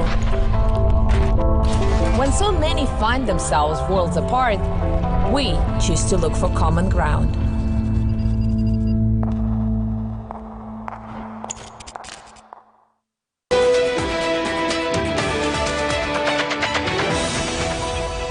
Hello again. Tear gas and rubber bullets have marked a third day of chaotic scenes in the Australian city of Melbourne, where another round of protests against COVID restrictions took place, including one at the iconic War Memorial.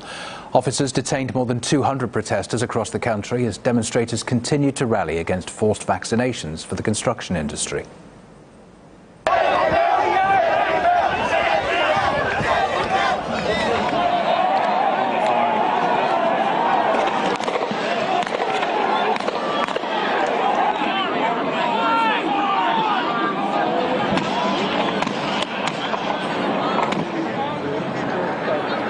Victoria State Premier Daniel Andrews branded the scenes ugly, adding they were pretend protesters and vowed punishment if they continued. But organisers warn the rallies will carry on until their demands are met, including an immediate end to the lockdown, no more mask and inoculation mandates, and the reopening of building sites to the unvaccinated. An Australian journalist and a former Australian media lawyer shared their views with us on the reasons behind the unrest.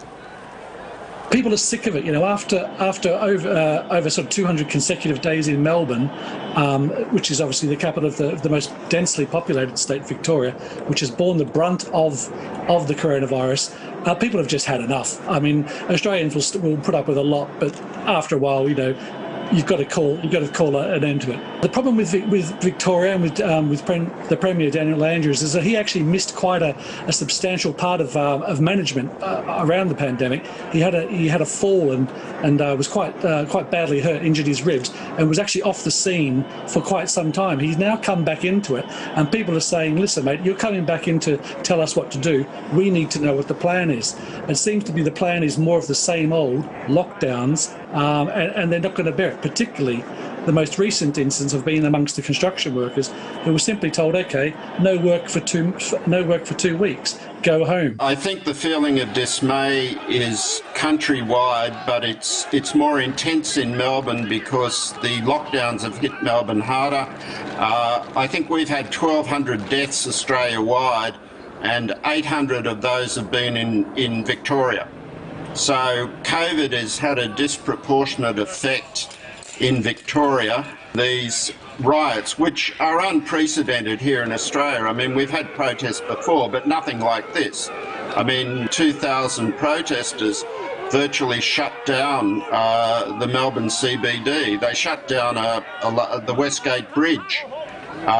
So this is something that's gone beyond anything that's happened before. A doctor being sued under Texas's new anti-abortion law is just the latest incident to test the increasingly confrontational relationship between the Lone Star State and the federal government. Here's RT's Dimitri Pauk. The United States has always had mixed success when it came to striking a balance between laws imposed by the federal government and the will of individual states. And states like Texas have long been a thorn in the side of Washington, which just wants to rule in peace and impose its agendas without being questioned all the time. But the pesky Texans keep opposing federal initiatives. Latest case in point, Texas is now suing the Equal Employment Opportunity Commission, which insists that LGBT workers should be allowed to dress however they want and use whatever bathrooms they want. If the Biden administration thinks they can force states to comply with their political agenda, my office will fight against the radical attempt at social change. These backdoor attempts to force businesses, including the state of Texas, to align with their beliefs are unacceptable. According to Texas Attorney General Ken Paxton, the federal initiative cannot be applied in Texas because apparently, as he says, it is based on a misinterpretation of current legislation. But while all those debates go on, regular people and businesses still don't know which guidelines to follow or what the repercussions could be for following either of them. And if that wasn't already driving a wedge in society, there's also the never-ending issue of abortion. Texas recently imposed a ban on the procedure throughout the state, and federal officials are not happy, to say the least. In the wake of Texas's unprecedented attack, it has never been more important to codify this constitutional right and to strengthen health care access for all women, regardless of where they live. The ban goes completely against federal legislation, and President Biden has also weighed in on Texas's decision to go against the grain.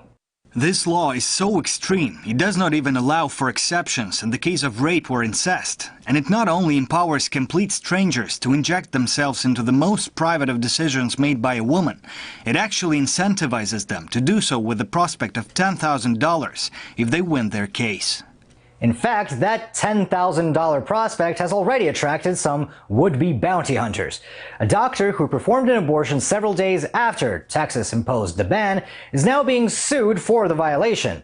However, the guy suing him has admitted that he's actually just trying to see if the law actually works, and if he can actually get a nice little paycheck at the end of the trial. If the law is no good, why should we have to go through a long, drawn-out process to find out if it's garbage? Now, while these legislative battles go on, regular people are facing a social divide in their everyday lives.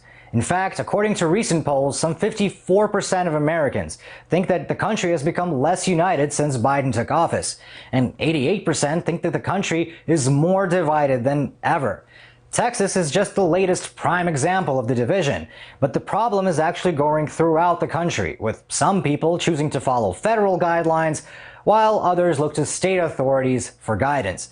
But at the end of the day, all this seems to do is bring about more division and confusion, which seem to breed nothing but more and more conflict.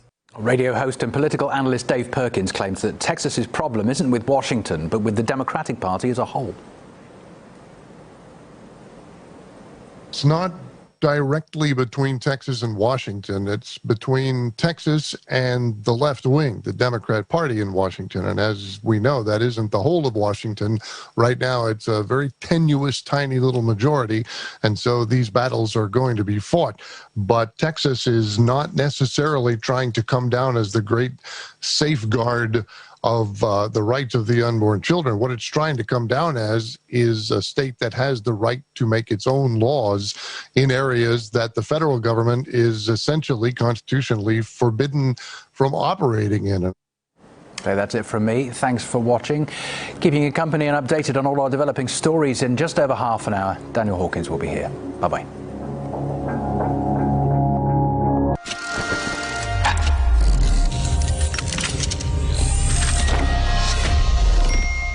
NFTs are not about restricting access, but that's actually a really good thing, because the great thing about it being available to everybody, think of it more as like a public museum that this artwork is in, and anybody in the world can view it for free.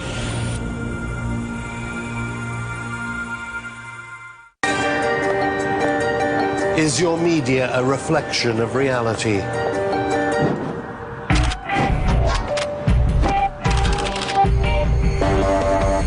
In a world transformed, what will make you feel safer? Isolation or community? Are you going the right way, or are you being led somewhere? Which direction? What is truth? What is fake? In a world corrupted, you need to descend. So join us in the depths, or remain in the shallows.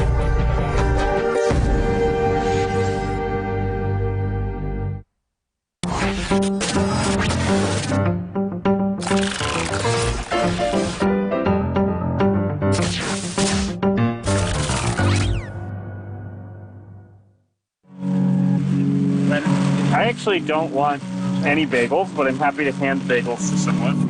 Yeah, of course. They're beautiful. We're not doing anything illegal, so there would be a law against it, but there is no law against taking food from the trash. The stores are not giving the food away. The reason that there are stores is for people to make money. There's no announcement that's made 20 minutes before the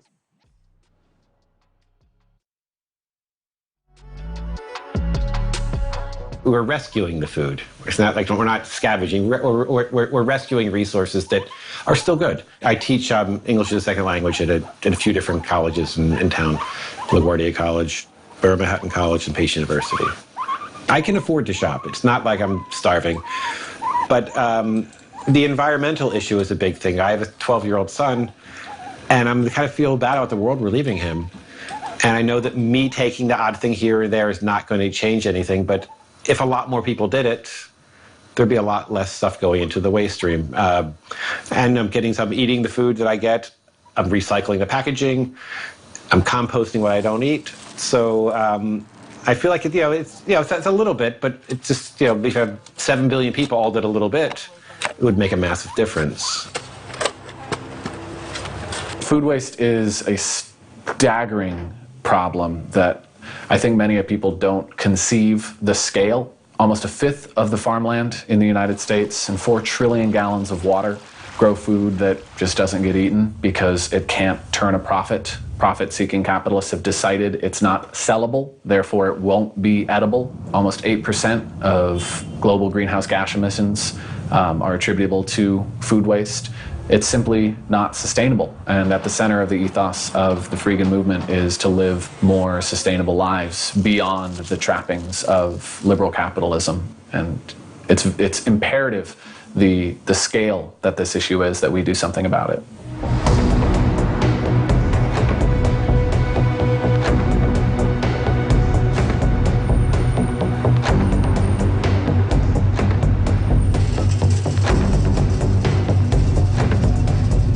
There's waste in